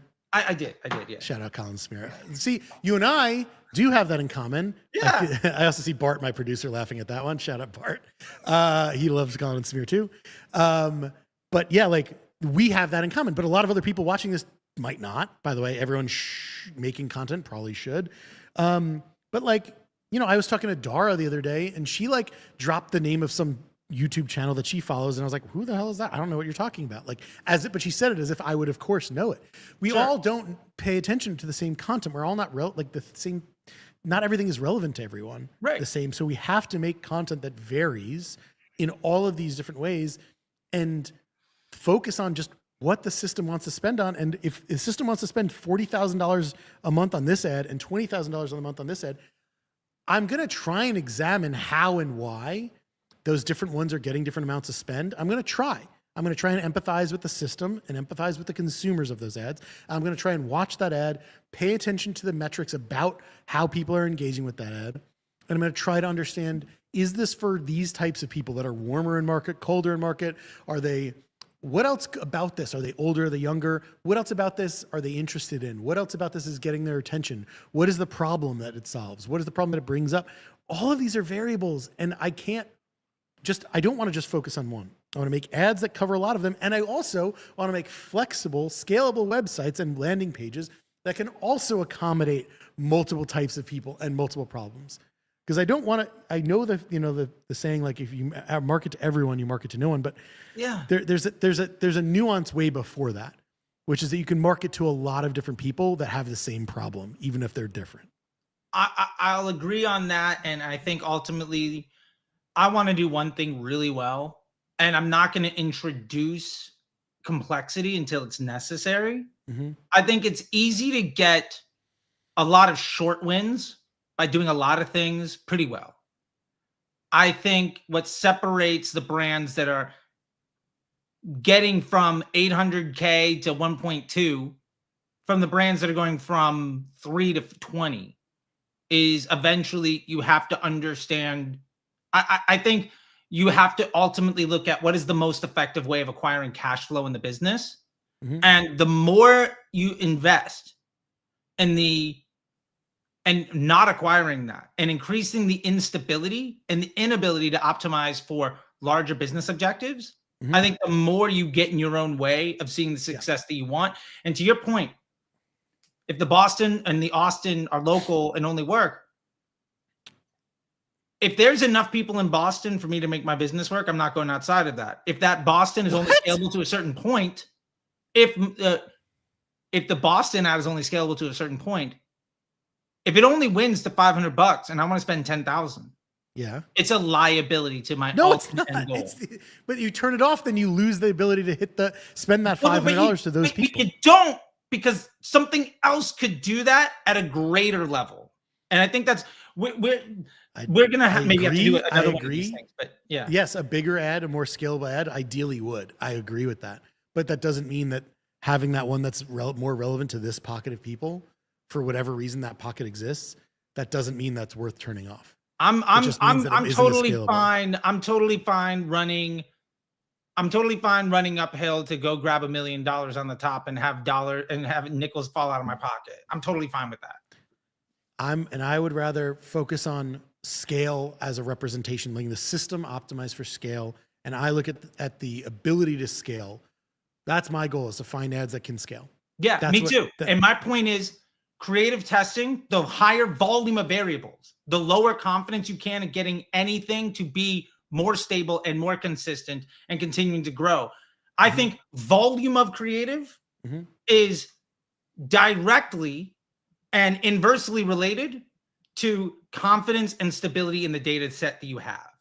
And I'm not saying you shouldn't creative test. I think creative testing is absolutely important. I also think that people put way too much value on the next ad, where if you could have a few ads that perform consistently and well, your ability to improve that mix absolutely is more powerful than just launching 1,000 things and seeing what sticks. And there's a balance between there. And I think ultimately, I'm not nearly as good at analyzing the ad to understand why it's working and why it's not. So my approach is, let me have the highest confidence data where it is a binary choice. Does this new ad against my control ad set earn spend and improve the performance of the overall business? If the answer is yes, it's a winner. I'm less concerned with why it's a winner because I'm already just moved on past the problem. And I would think that's say, where we approach the problem differently. If you can't understand why something is a winner, then you can't make more better ads. And you need to make more better ads. I want ads that can last a long time. I build ads for scale. That's like literally the whole hypothesis of my course. The whole point is to make ads that scale for a long time, rather than the people that make ads that just want to make a ton of ads. Because making a ton of ads just to make a ton of ads, I would agree with you, is not good. But if your goal is to make highly scalable ads that can last a long time, then why would you only want 5 of them when you can have dozens of them, if not hundreds of them? Because dozens of them makes the actionable insight of any of them almost negligible. No, it doesn't. You just look at spend. The system can handle it for you. I got that. So if you launch 30 of them, and we're going in circles, and I know we got to get some questions, but ultimately it comes down to this. You're trying to solve the problem, and as I see it, because you can qualitatively look at what's working and spend level to understand what's happening. For me, what I'm looking at is very consistent data so I can measure what's happening, and the data's wrong. The data is a lie, Charlie, because I have ads. If all it takes is one ad, it takes one ad to disprove this. Okay. I have ads that are top spending ads in an account that have dog shit CPAs, the worst CPAs in the account. And they're massive to the business. You turn them off and the business goes dead. Why is that, Charlie? Why is that? Because they're filling the funnel. And that's totally measurable. How do you measure that? Clicks? No, like if this, like, you can understand if an ad is good at top of the funnel or bad at top of the funnel. And ultimately, one of the easiest ways of measuring that is if you introduce new ads and that ad, as a result, gets less of the spend delivery. And as a result, your incremental lift goes down, then it's easy to understand that that ad is the reason that other things are happening. But if you have 30 ads, 20 ads, 100 ads, your ability to measure the impact on your control set is zero. I think you walked into my trap. staying I think you off of walked into my intuition. trap here. I think you walked into my trap here. It's not about intuition, and it's not about my human brain or our human brains are too small. Sure. The system can do this and has more and better data than we ever can analyze, either receive because there's data we don't get, or analyze because we're not that good at analyzing data as the system can. One example that I've seen is where, and this doesn't always show up, this obviously, but I've seen actually this happen many times where a top spending ad or one of the top spending ads that doesn't have a good CPA has a very low cost per share. Sure. Now, that is a sign that's a custom metric I had to add in there. And it's a sign that, like, I think is a signal that is the system is spending more on that because it knows that it's bringing more people into the funnel. Totally or it's otherwise other positive signal of people liking what this is and wanting more of it. Yeah, that ad getting more spend makes the business better. So that is a data point that I have that helps me to better understand why the system wants to spend more on that ad. But I understand also that there are so many other data points that I can't see that the system is optimizing on. So it's not about being a human and being able to perceive ROAS and CPA or any of those metrics and make sense of them. It would be easier to do with 5 ads, but with 30, 40, 50, you have to be letting the system take the wheel, which means you're setting up the system to optimize on your behalf. Yeah. And that the system is optimizing your behalf and scaling the ads that are going to get you the most purchases for the least amount of money that you're asking it to. I think the machine is going to optimize for the highest volume of quality in user experiences on the platform. And our job is to optimize that for business impact. But I think somebody said approaching dead horse here. So I'll appreciate that, Denver cheese lover. Love the name. Mm-hmm. Yeah, I think this is just, at the end of the day, I think, Michael, you should see us in person. It's even better. Know, right? Yeah. It's great. This has been good, though. Yeah. At the end of the day, I think what's really important here is you could win going both ways. What I love about your approach is that it leverages what your inherent skill sets are. And I think my approach it leverages what I'm good at. And I think ultimately what matters most in operating your business is leaning on your skills as an operator and doing the thing that you do well. And if you lean on what you're doing well and you can continue to move the business forward, then you shouldn't do what you're supposed to do, because moving forward is the most important thing. And I'd rather do I'd rather be A+ at an effort that is a C+ in addition to the business than failing at something that's supposed to be helpful to me. So ultimately, what I'm hoping people get out of it is, if you want to look at, there's just 2 ways of looking at the information, and ultimately success can come from doing either one. And probably it's a mix of either of them. And yeah, I'm cautious of the time, and I know you want to get to some questions. So yeah, I think we have to get into a bit more of that. And I fully understand that I am on a very small island of the idea of just have a few ads that are really good instead of a ton of ads that you can't analyze. And I think I'm of the small island of focus on making as many great ads as you can that are scalable. Let the system deal with it, and don't turn off any ads. Let the system do it. I would say there's a lot more people on your island than there are on mine. I think you'd be shocked at how few people would not turn off ads. I want to address this comment first, because this is just wrong. I would agree. I wouldn't probably put more than 6 ads in most normal ad sets. I think this has changed a little bit recently, so I'm still playing with it. But with an ASC, I have more than 50 ads live in an Advantage Plus shopping campaign with 0 problems, tons of data, and is converting and optimizing very well. So with ASC, the rules are different. So that's wrong. But yeah, what are some questions we want to dig into? Let me. I think we're actually, also, before we do let's that, take a moment before we do get that- into the questions. People are here Yeah, let's to talk about check the out course. building ads with Barry. Let Yeah, them know what thank you're you. even doing. I agree. Thank you. Let's do that. Let's sell something, shall we? You gotta chill, and then we'll run up to the let's clock. chill. Let's chill. So if you're here and you like anything I'm saying, or if you hate what I'm saying and you want to learn more about it, either way, I sell a course called Building Ads with Barry, where I give away so much more about what I've just talked about, the how and the why and the perspective, the philosophy, the theory behind all of what we're talking about, and the mindset that goes into it, and how to make more scalable ads, more scalable campaigns to make your businesses, your clients, whatever, more scalable. Because that's the name of the game, is growth. And in my course, you're going to learn about media buying. You're going to learn about creative strategy. Oh, let me pull up the website. What am I doing, Barry? You're making it hard on yourself, Barry. It's like you're running Barry. 50 ads in an ASC over here. Just run a couple. Make it a lot easier on yourself. I don't think that's how that works.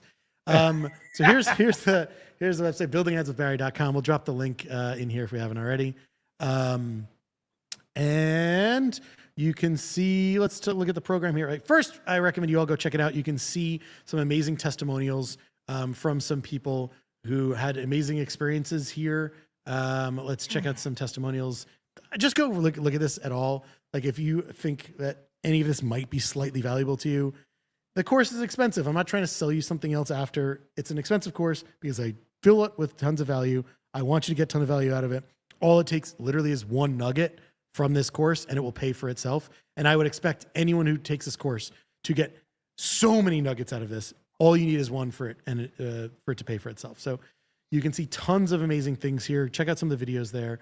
The course is going to cover strategy overall and talking about how to understand your audience better, how to use AI to also learn more about them.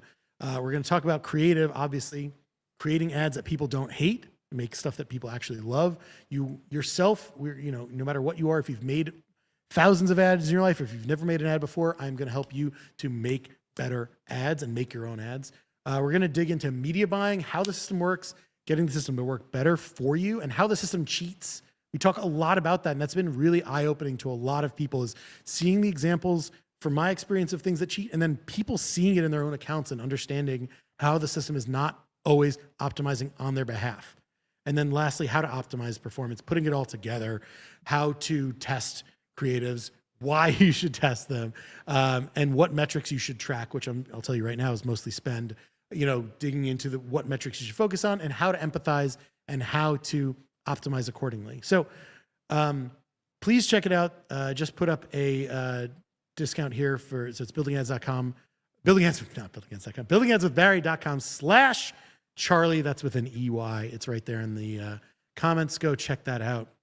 And you'll get 20% off of this. And then also we are offering you a special little deal here where you're going to be getting, Charley, do you want to tell the audience what they're going to be getting? Students will be getting from you. Yeah. So I just put this here in the chat if you want to share, because I don't think I can. Maybe I can. Oh, hold on a second. I can't do this. So I have my little community that I've been putting together over on School. It's about 100 days old. We're at nearly 200. We're over 250. We're now at 260 individuals. Let me, if you guys want to throw this up, you can.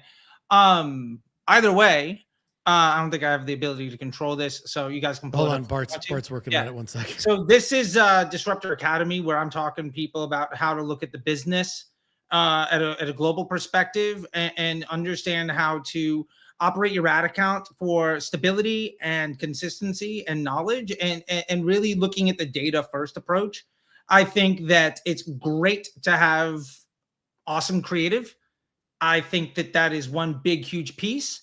I think it is incredibly important to look at creative. I think it's important to look at data, and I think it's important to understand how to make your ad account simple enough that you can make informed decisions and ultimately improve your business. And a lot of what I'm doing here in Disruptor Academy is teaching people all of that stuff. But either way, what we're doing here is we've knocked off like a couple $100 on an annual plan, so you can check that out there. I don't want to make this too much about chilling what I'm doing here. Just understand that there are multiple ways of thinking about things. I think if you go all the way in on creative, that's awesome. Going in on structure is another great move. And my number one recommendation for anybody here is to listen to people that make you uncomfortable, that challenge the way that you think, so that you can expand your skill set and your knowledge base. And my number one focus on this, in a way that I don't think a lot of other people do, is talk about the simplicity of the account to make more actionable insight. And I think that's some where we folks agree. are going to be able to you can learn that from people. both of us for sure. Yeah. So yeah, awesome. So like, I think that's what I'm just doing here. I don't want to spend this time shilling too much, but that's what we're doing there. And I think what you'll find from both of us is people that care about what you're doing, where I think a lot of folks care more about what their bank account looks like because they're getting you to pay them. And what you'll find is with both of us, over a decade of experience of people that have made it work in good and bad markets, and folks that have been able to solve the problem 100 different ways, that are going to be there to help you make it work. And I think both you and I genuinely care about the people that join our communities and spend our time helping them be more successful. And no matter how that works. Yes, we do. I know that you do. And I know that I do. For sure. Yeah. Like you care deeply and I care deeply. We wouldn't be doing this if we didn't. Obviously, we want to make money doing this, sure. right? But like, there are other ways I could be making money. I deeply enjoy doing this. Like this is, me too. Like getting to teach people has been one of the most rewarding, like doing the first run through the cohort has been one of the most rewarding things for me. And seeing the responses again, like go look on my website and see how many nice things that people had to say about what they got from the course. Like that means more to me than anything. Yeah. So, and that's really, I think, what it's all about. So like, I don't want to get too far down this. I mean, this is obviously Building Outs with Barry, and I appreciate you letting me come on and talk about things and challenge some stuff and think about things differently. Like if you want to check out what I'm doing, I got my YouTube channel. I got my, my academy. There's a lot of stuff. I would just say, look up at CT the Disruptor on anything. And if you like it, there's a huge rabbit hole you can fall down into. And I will say this also, I really appreciate being able to have conversations with folks where we don't necessarily agree about everything. And I think everybody here should be, as soon as you feel comfortable in a space, find somebody that challenges all of your zones and then aggressively embrace that uncomfortability. Because you working on yourself and investing in the improvement of the way that you think is going to be the number one way of moving things forward, because things are going to change every day. The hacks are going to go away here, this and that. But the number one way of moving your business forward and your career forward is understanding how to think about things in the appropriate way and being able to appreciate something outside of just what you're looking at, and being a better person and a smarter business owner is going to be what helps you provide for your family and create jobs for other people. And I think that's ultimately what my number one focus is. And I think, Barry, you feel very much the same way. I absolutely do. And I appreciate that. I know, Charlie, do you have time to go over here? Because I know we're at 4 minutes on the clock left. But I got to chat with a brand where luckily we've taken them from 14 different campaigns down to 6. And we've doubled their business in the last 6 months. And we're probably going to double them again. Just trying to get down from all of these terrible ads and all these cost caps that everybody's been launching over and over again to just knowable improvements. We got the entire ad account is down to 3 different campaigns. One that is acquiring people that are likely to buy from the business more than once over and over again. So we have cash flow. We have volume of transactions. So we have a certain campaign and architecture and structure specifically trying to reduce the blended CPA across the entire business. And then we also have an effort trying to push day one profitability of the greatest gross profit per transaction. That's AOV minus CPA as a column in the dashboard. So we have the ability to leverage cash flow, volume, and profitability. And we're just managing between those 3 different things depending on the different market forces. So the entire ad account they had multiple ad accounts, including some secret ones that they weren't telling us. I hate that. Multiple ad accounts is and so we've now gotten it down to something very actionable. And it is fun, and because we are dealing with a very difficult time. But I will say macroeconomic issues means that the 1,000 marketers you're dealing with right now that are spending $500 a day that are likely going to not be in business next week are gone. This is an opportunity to just be better than the people around you and you will grow while they shrink. And you're growing by them having to give up. And if you can stay in the game, things are going to be really good for you. Sweet. Well, try and answer this one question. I mean, it's a question for me. Okay. But how do you know if you need to put a new ad or set of ads for top of funnel or bottom funnel? When I'm creating ads and testing ads, it's all for top of funnel. I'm testing ads for colder audiences, not totally cold necessarily, but colder audiences, because I want to test and learn about ads that work for colder audiences. I don't care about making the best ad for my warmest audience, because my warmest audience will, if I make ads that are broad enough to work for cold audiences and warm audiences, then fundamentally it will work better. Like, it doesn't need to be for both. So I don't want to make the best bottom funnel ad because it's not scalable. I want to make the best top of funnel ad. There you go. You have a question you want to answer, Charlie? I got like 1 minute. So Yeah, if you want to throw one up and I'll try to answer it in a very brief way. Pick one. I don't know. Okay. Number of ads to test a week. Thoughts? I think you should be thinking of how many weeks your ad testing should last. I don't want more. I want less. I want higher confidence in the day that I'm looking at. And I think a success of an ad is not about the CPA of that ad, but does it allow me to increase my spend? And if so, how much more can I spend before I need to solve any other problem? And if I've solved the problem of being able to increase my budget, the worst thing I could do is launch another ad, because I've fixed the puzzle. So I'm not going to create more problems to solve things that I'm not going to try to solve problems I don't have. So you want to answer this one quick, or do you got to hop off? I've got, I'm gonna be late. But anyway, let's do it. Right. Is there anything you guys do to counteract CPAs going up a scale? Improve the business model. Improve the website. Improve the ads. How do you deal with higher CPAs? Get more people to buy more often. I mean, yeah. Get a lot better at selling fewer things that dramatically improve the bank account. I would also say make more better, more scalable ads also helps you to do that. I think if you have a functional problem of cash flow, more ads won't solve that nearly as much as improving the business. If you can get 10% of people, if you can improve your second purchase rate or the AOV on those, that is infinitely more impactful than a winning ad. I mean, obviously some ads are going to be able to do everything, but if you're running 50 ads, adding 5 more is a much smaller level of impact than just making all the customers who come through spend a bit more money with you a bit more often. We're talking about two different things, but I do agree that is valuable, 100%. Yeah, one of these will 2x the business. One might give you a 10% lift. Give me the 2x swings all day. Yeah. I want the stability in order to move mountains rather than volume of chances to potentially kick around some pebbles. Right. And this helps me, like, this is generally my stance, is like, it's not about how much you're spending on ads to dictates how much you should be testing creative. It's how much conversion volume you have. I think I said that earlier, but like, you can't, if you have one conversion a day, you can't test 50 ads. You can't be running 50 ads. That doesn't work. Yeah, the math doesn't map. You need to change how you're doing that. So, I mean, I know you got to go. I was going to stick on for a little bit longer to answer some of those questions, if that's okay. Yeah, man, please. I've got some of my audience in here. Convert them, get them, let them be happy, man. Make the world a better place. I really appreciate it, dude. Thank you so much. I'm excited to get to see you. I'm going to be in the city for a month and like we'll hang out. We'll hang out. I have couch. I have a new couch coming to my office. I'm excited for you to come lay on it. All right, buddy. I'll see you later. Bye, everyone. It's good to see you. Thanks, Charlie. All right, everyone else, stick around for a little bit. Thanks, Charlie. We'll see you. I'll try and answer some of the questions. Keep them coming in here. I'll do my best to answer a few before I got to hop off. But yeah, this has been a lot of fun. I hope you all know, as much as Charlie and I might disagree about some of this, I have the utmost respect for Charlie.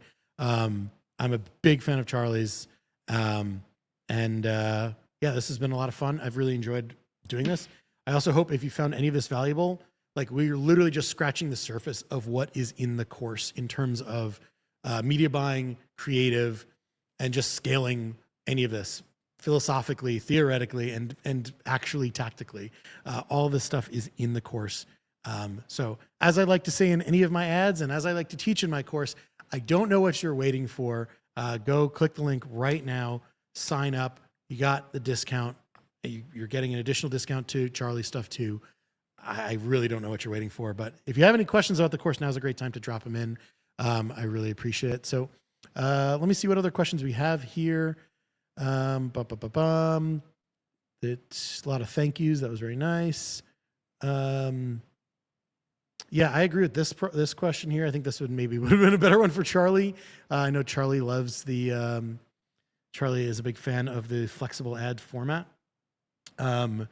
I generally don't recommend them anymore because you can't get as good data on them, which means you can't get as good learnings on them. I like them in principle, but if my goal is to be able to learn and empathize and understand what's working and what's scaling, then if I can't learn from it, I don't want to use it. I do also suspect that Meta will add the reporting breakdown for that sometime soon. I have to assume.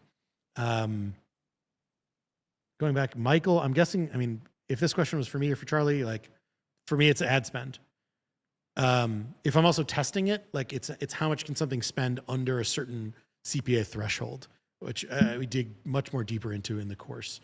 But yeah, it's really so simultaneously simple and easy to understand. And this goes back to the point earlier about like different ads are relevant to different people. I might be, if I'm selling a supplement that helps, cure, I don't know, foot pain, like some people that are into, some Democrats and Republicans are both going to have that problem. Why should I limit my brand to only one of them? Right? Like there's so many different ways that people can be defined. And also, I know like when I run ads for a brand that sells a product only for women, and I can run that on fully broad, and 99% of ad spend goes to women, not men. That means that from my ads, from the creative, from the conversions that are happening, the system is able to optimize effectively, correctly, without me needing to have that input, which means that I can and should be able to trust the system when I set the rules up properly for me to do so. And if you're like Mike here, Mike, that's cool, man. Like, by the way, love the attitude of like something seeming over your head and you shouting yourself out for that. The course is for you. The course is for you. If this seems over your head, we dig into it to make it make more sense. If you're like dialed into what I'm saying and you want to learn more, this course is also for you. We really make it for both of those audiences. This is for media buyers. It's for creatives. Anyone who wants to, it's for business owners, agency employees, anyone who wants to make better ads, better ad accounts, make it more scalable. This course is for you. And there's a bunch of people even in here. I'm shocked to see like a bunch of people that already took the course were in here saying really nice things. No, not that one. That was a testimonial for Charley. Shout out Charley. But yeah, let's see. Someone said something nice before. Worth the money. Thank you. Right here from CH. I think I knew who that is. And then from Brooke, love the course. Learned a lot about creative strategy, not just another media buying course. And shout out Ian, shouting out both of our courses. Love to hear it. I mean, those are just people that I didn't even know would be here. I'm thrilled and honored that like someone would have taken my course and would still want to get more content out of me from this, which is rad, especially getting to do something with Charley, which kind of challenges some of the things in the course. I mean, I would recommend people taking both courses and understanding the both perspectives, which only makes you sharper. What else did... this is another interesting point here from Savannah. I definitely need to do something with you, Savannah. If you're still here, we gotta hook up and figure out how to do something sometime. But like, it's interesting that, from a resource perspective, you talk about wanting to make 5 versus 50. I would rather find a way to have either make it easier for myself to make those 50 or change what I'm doing, because that's what I often find is that the more different variables I can make, the more I can learn and the more I can make bigger, more winning ads. So yeah, it sometimes takes more resources, but also like for me to take one ad that I shot and edit it in 5 slightly different ways, which is something I teach and I show exactly how I do in my course, then yeah, I've created 5 ads out of 1. And sometimes just reshuffling that ad or cutting off something in the front of that ad creates a new variable, which makes it easier for it to scale. And similarly, like if I can shoot something on my phone, and that's largely what, you know, I also teach in this course, is how to just shoot a bunch of things quickly and easily and scalably so that you can test concepts, so that you can be more confident when you do want to go make more assets instead of just making 5, which you can't learn as much from. What else here? Yeah, shout out. Yeah, exactly, Savannah. Thank you. What are some metrics you use to validate your creative other than spend? I mean, I'm going to look at secondary metrics. I am going to look at like cost per purchase a little bit. I'm going to, just to make sure it's not crazy, I'm going to look at cost per add to cart. I'm going to look at CPCs just to understand what's happening with the ad, just to understand how people are encountering the ad. Are they going to site? Are they taking some action from it, right? The more valuable actions that are not easy to take, right? If the first button, if someone sees my ad, clicks my ad, and the first button on the site is to add to cart, that's not really a high friction action. I don't really know if that's a real user or just the function of someone like just going to the site and just clicking on it. I want something that requires some friction. So I'm paying attention to those kinds of actions where someone can pay attention to the site longer, maybe linger on the site longer, maybe get to a certain point on the site, maybe get to checkout. So it depends. And then also I'm looking at, you know, video metrics. I'll look at hook rates and hold rates and things like that, but not in the traditional way. I'm not saying like the highest hook rate wins or the highest hold rate wins or the highest average video watch time wins or anything like that. I'm using that to better understand and interpret how and why consumers are paying attention to the ad and why they're maybe taking action or maybe not. But it's not just necessarily like the best hook rate is the best ad, because that is just flawed. I have made plenty of ads with insanely high hook rates that don't actually generate any sales. Here's an interesting question. And Denver, based on your responses so far, Denver cheese lover, I don't think you're going to like this response. Look, any third-party tracking use it as a guide. It's a guide, it's a tool, and I would recommend looking at how to look at it from a large-scale perspective to make sense of if you're spending more, are you generating more sales? But if you're looking at Triple Whale, Northbeam, Google Analytics at an ad level, I think fundamentally you're doing yourself a disservice. We talk a lot about this in the course. We get into really the how and the why. But if the system is optimizing for an ad, spending money on an ad, and it's getting absolutely terrible performance according to Triple Whale or according to Northbeam or according to Google Analytics, you shouldn't turn off that ad just because the performance looks bad. You should really be asking yourself why. Why is the system spending on this ad? Is this an ad that's doing harm to my business? Or is this ad doing something valuable for my business that I just can't see because it's bringing people into the funnel on Meta, but they're not clicking the ad for some reason? Or maybe they're going to pay attention to this one and then pay attention to some other ad and click on some other ad in a day, a week, a month. I want to be making ads, and I want to teach you how to make ads that change people's lives. Literally, I think about the ads that I watched when I was a child. When I was 8 years old, I remember seeing ads. When I was 20 years ago, 30 years ago, I remember, and I want to help make ads that can leave that long of an impact.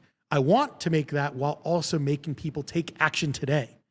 So if I can make ads that can have that impact of both getting people to take action today and sticking with them for a long time, I know that I'm getting people to buy now, and I know that I'm also getting people to be in my funnel that they'll likely buy in days, weeks, months, or maybe years down the road when the product finally moves from being D2C only to being in retail, as many of the products that I've worked on have moved from being on D2C into stores. You look at Harry's Razors, started on D2C.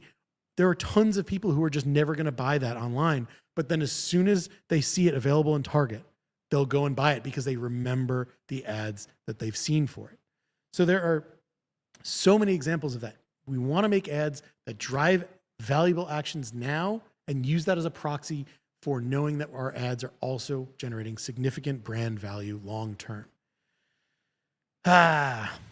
What ads would you be focused on launching to decrease CPA? Is it more iterations on winners, trying to hit new audiences, new ad types? It really depends. Classic answer, depends. I'm going to be looking at what has worked the most, what has scaled the most, and I'm going to figure out also where is the survivorship bias on that. So like, I'm going to think, can I replicate this, what worked for this ad, and make more of that? Or is there something that this ad is missing? Going back to the thing we said before about like someone, ads that resonate to people in Boston versus Austin, or, any regional dialect or whatever, or anything else that is nuanced and relevant to small pockets. We can't exactly know how or why it's doing that. And we also can't know what it's not doing, what it's not capable of.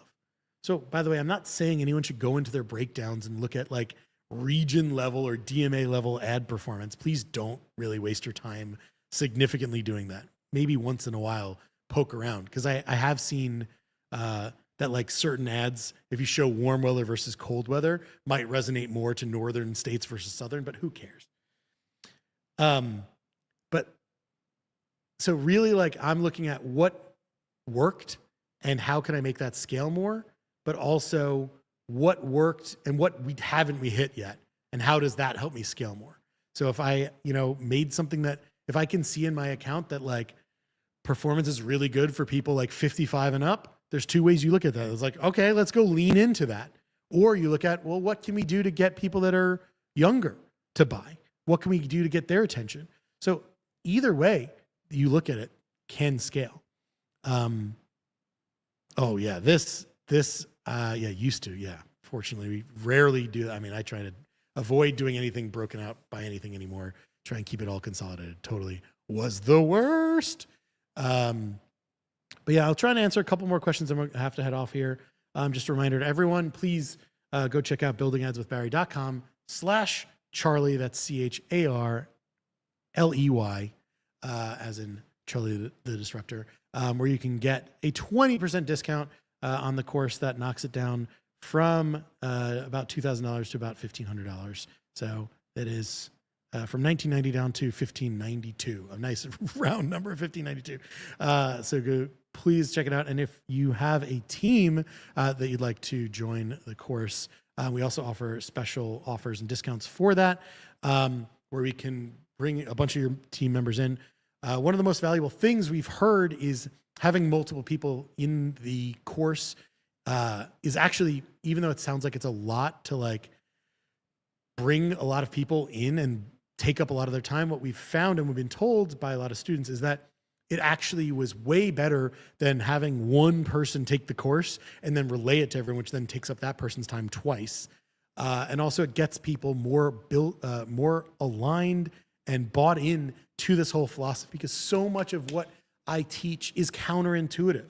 Some of it's actually really incredibly simple and basic, but we as marketers have learned from legacy marketers. Almost anyone here who's a marketer advertiser has learned from someone who is older than them and advertised in a, let's say, dumber way than them that isn't really modern. And we've learned those bad habits. And this is largely about how to break those bad habits and find ways to focus on what really truly matters, which is spend and scale and making content that is relevant to your audiences, which means you have to find relevant inspiration for your audiences instead of just stealing inspiration from your competitors, which is how you just make stuff that doesn't scale and make stuff that doesn't last for a long time. And then they'll just rip you off and you'll rip them off.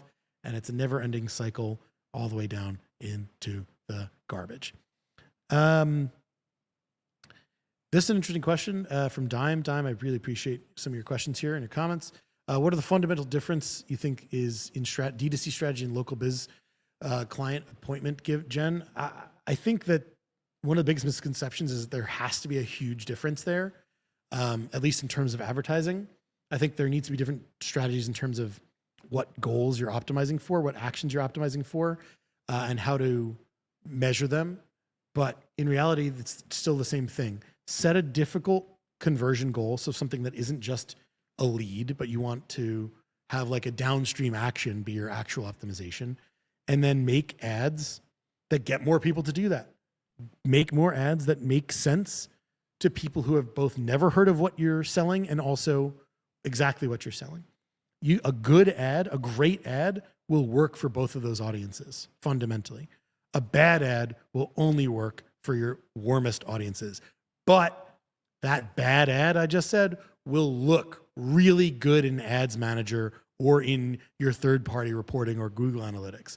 And that's a big part of the point of the course. And the big problem I am trying to solve here and help you solve is that the ad that looks the best in your dashboard is often not the ad that's driving the most incremental performance. It's often the ad that's just taking credit for it, which does not scale your business and does not help you to learn how to make better, more scalable ads for your business.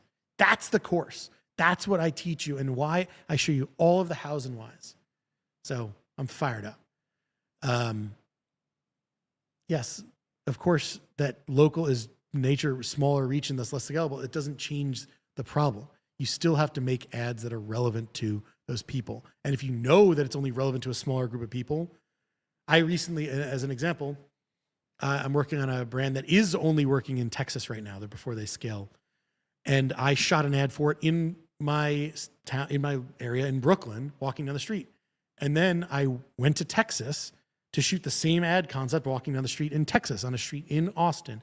And it works different for different users because it's a different vibe. It's a different feeling. It's relevant to different people and they understand that. Or maybe I'm wrong. Maybe it's because the lighting is different. Maybe it's because the audio is different. Maybe something I can't know, but I can have these hypotheses. I can have these beliefs and I can test them and play with them and learn. And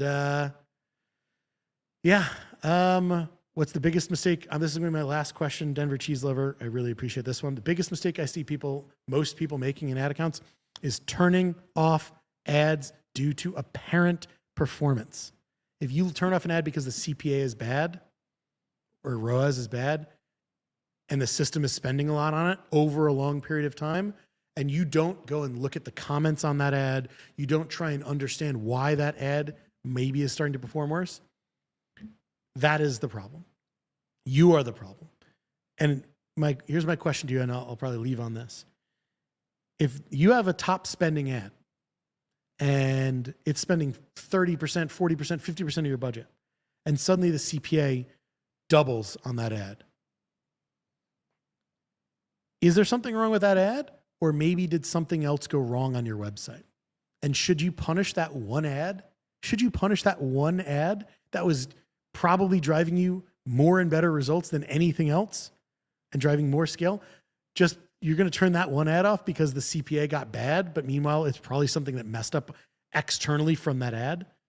Biggest mistake I bet 90-something% of you watching this right now have made that mistake in the past week. And I bet most of you are still going to continue to make that mistake into the coming week. That's why I teach this course. It's to explain to you how to make sense of that and how to tell your boss or your client or whoever, your stakeholder, whoever, why you're leaving ads on that don't have good apparent CPAs or why it's good for you to do that. It's counterintuitive. It doesn't make sense. It doesn't often feel good, but it is fundamentally what is needed very often. So I'll leave you with that. Again, thank you so much for tuning in. I can't believe there's over 600 people here. Thank you for tuning in. If you tuned in late, this is recorded. If you watch this recorded, amazing. Thank you. Please drop your comments. Let us know what we can do better next time. What else you want to see, maybe some other questions, and I'll try to answer some on YouTube.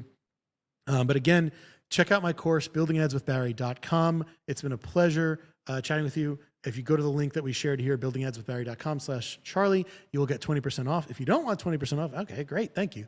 But seriously, go get that deal.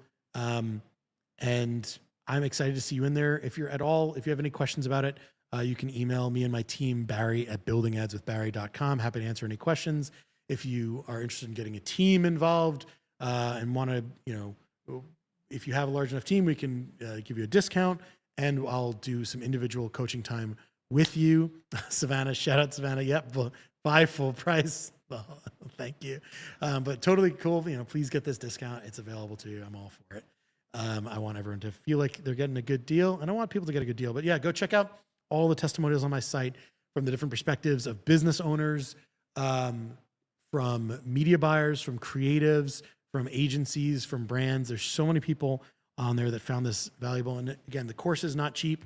I apologize for that, but it will be fun. If you found any of this fun, the course will also be fun.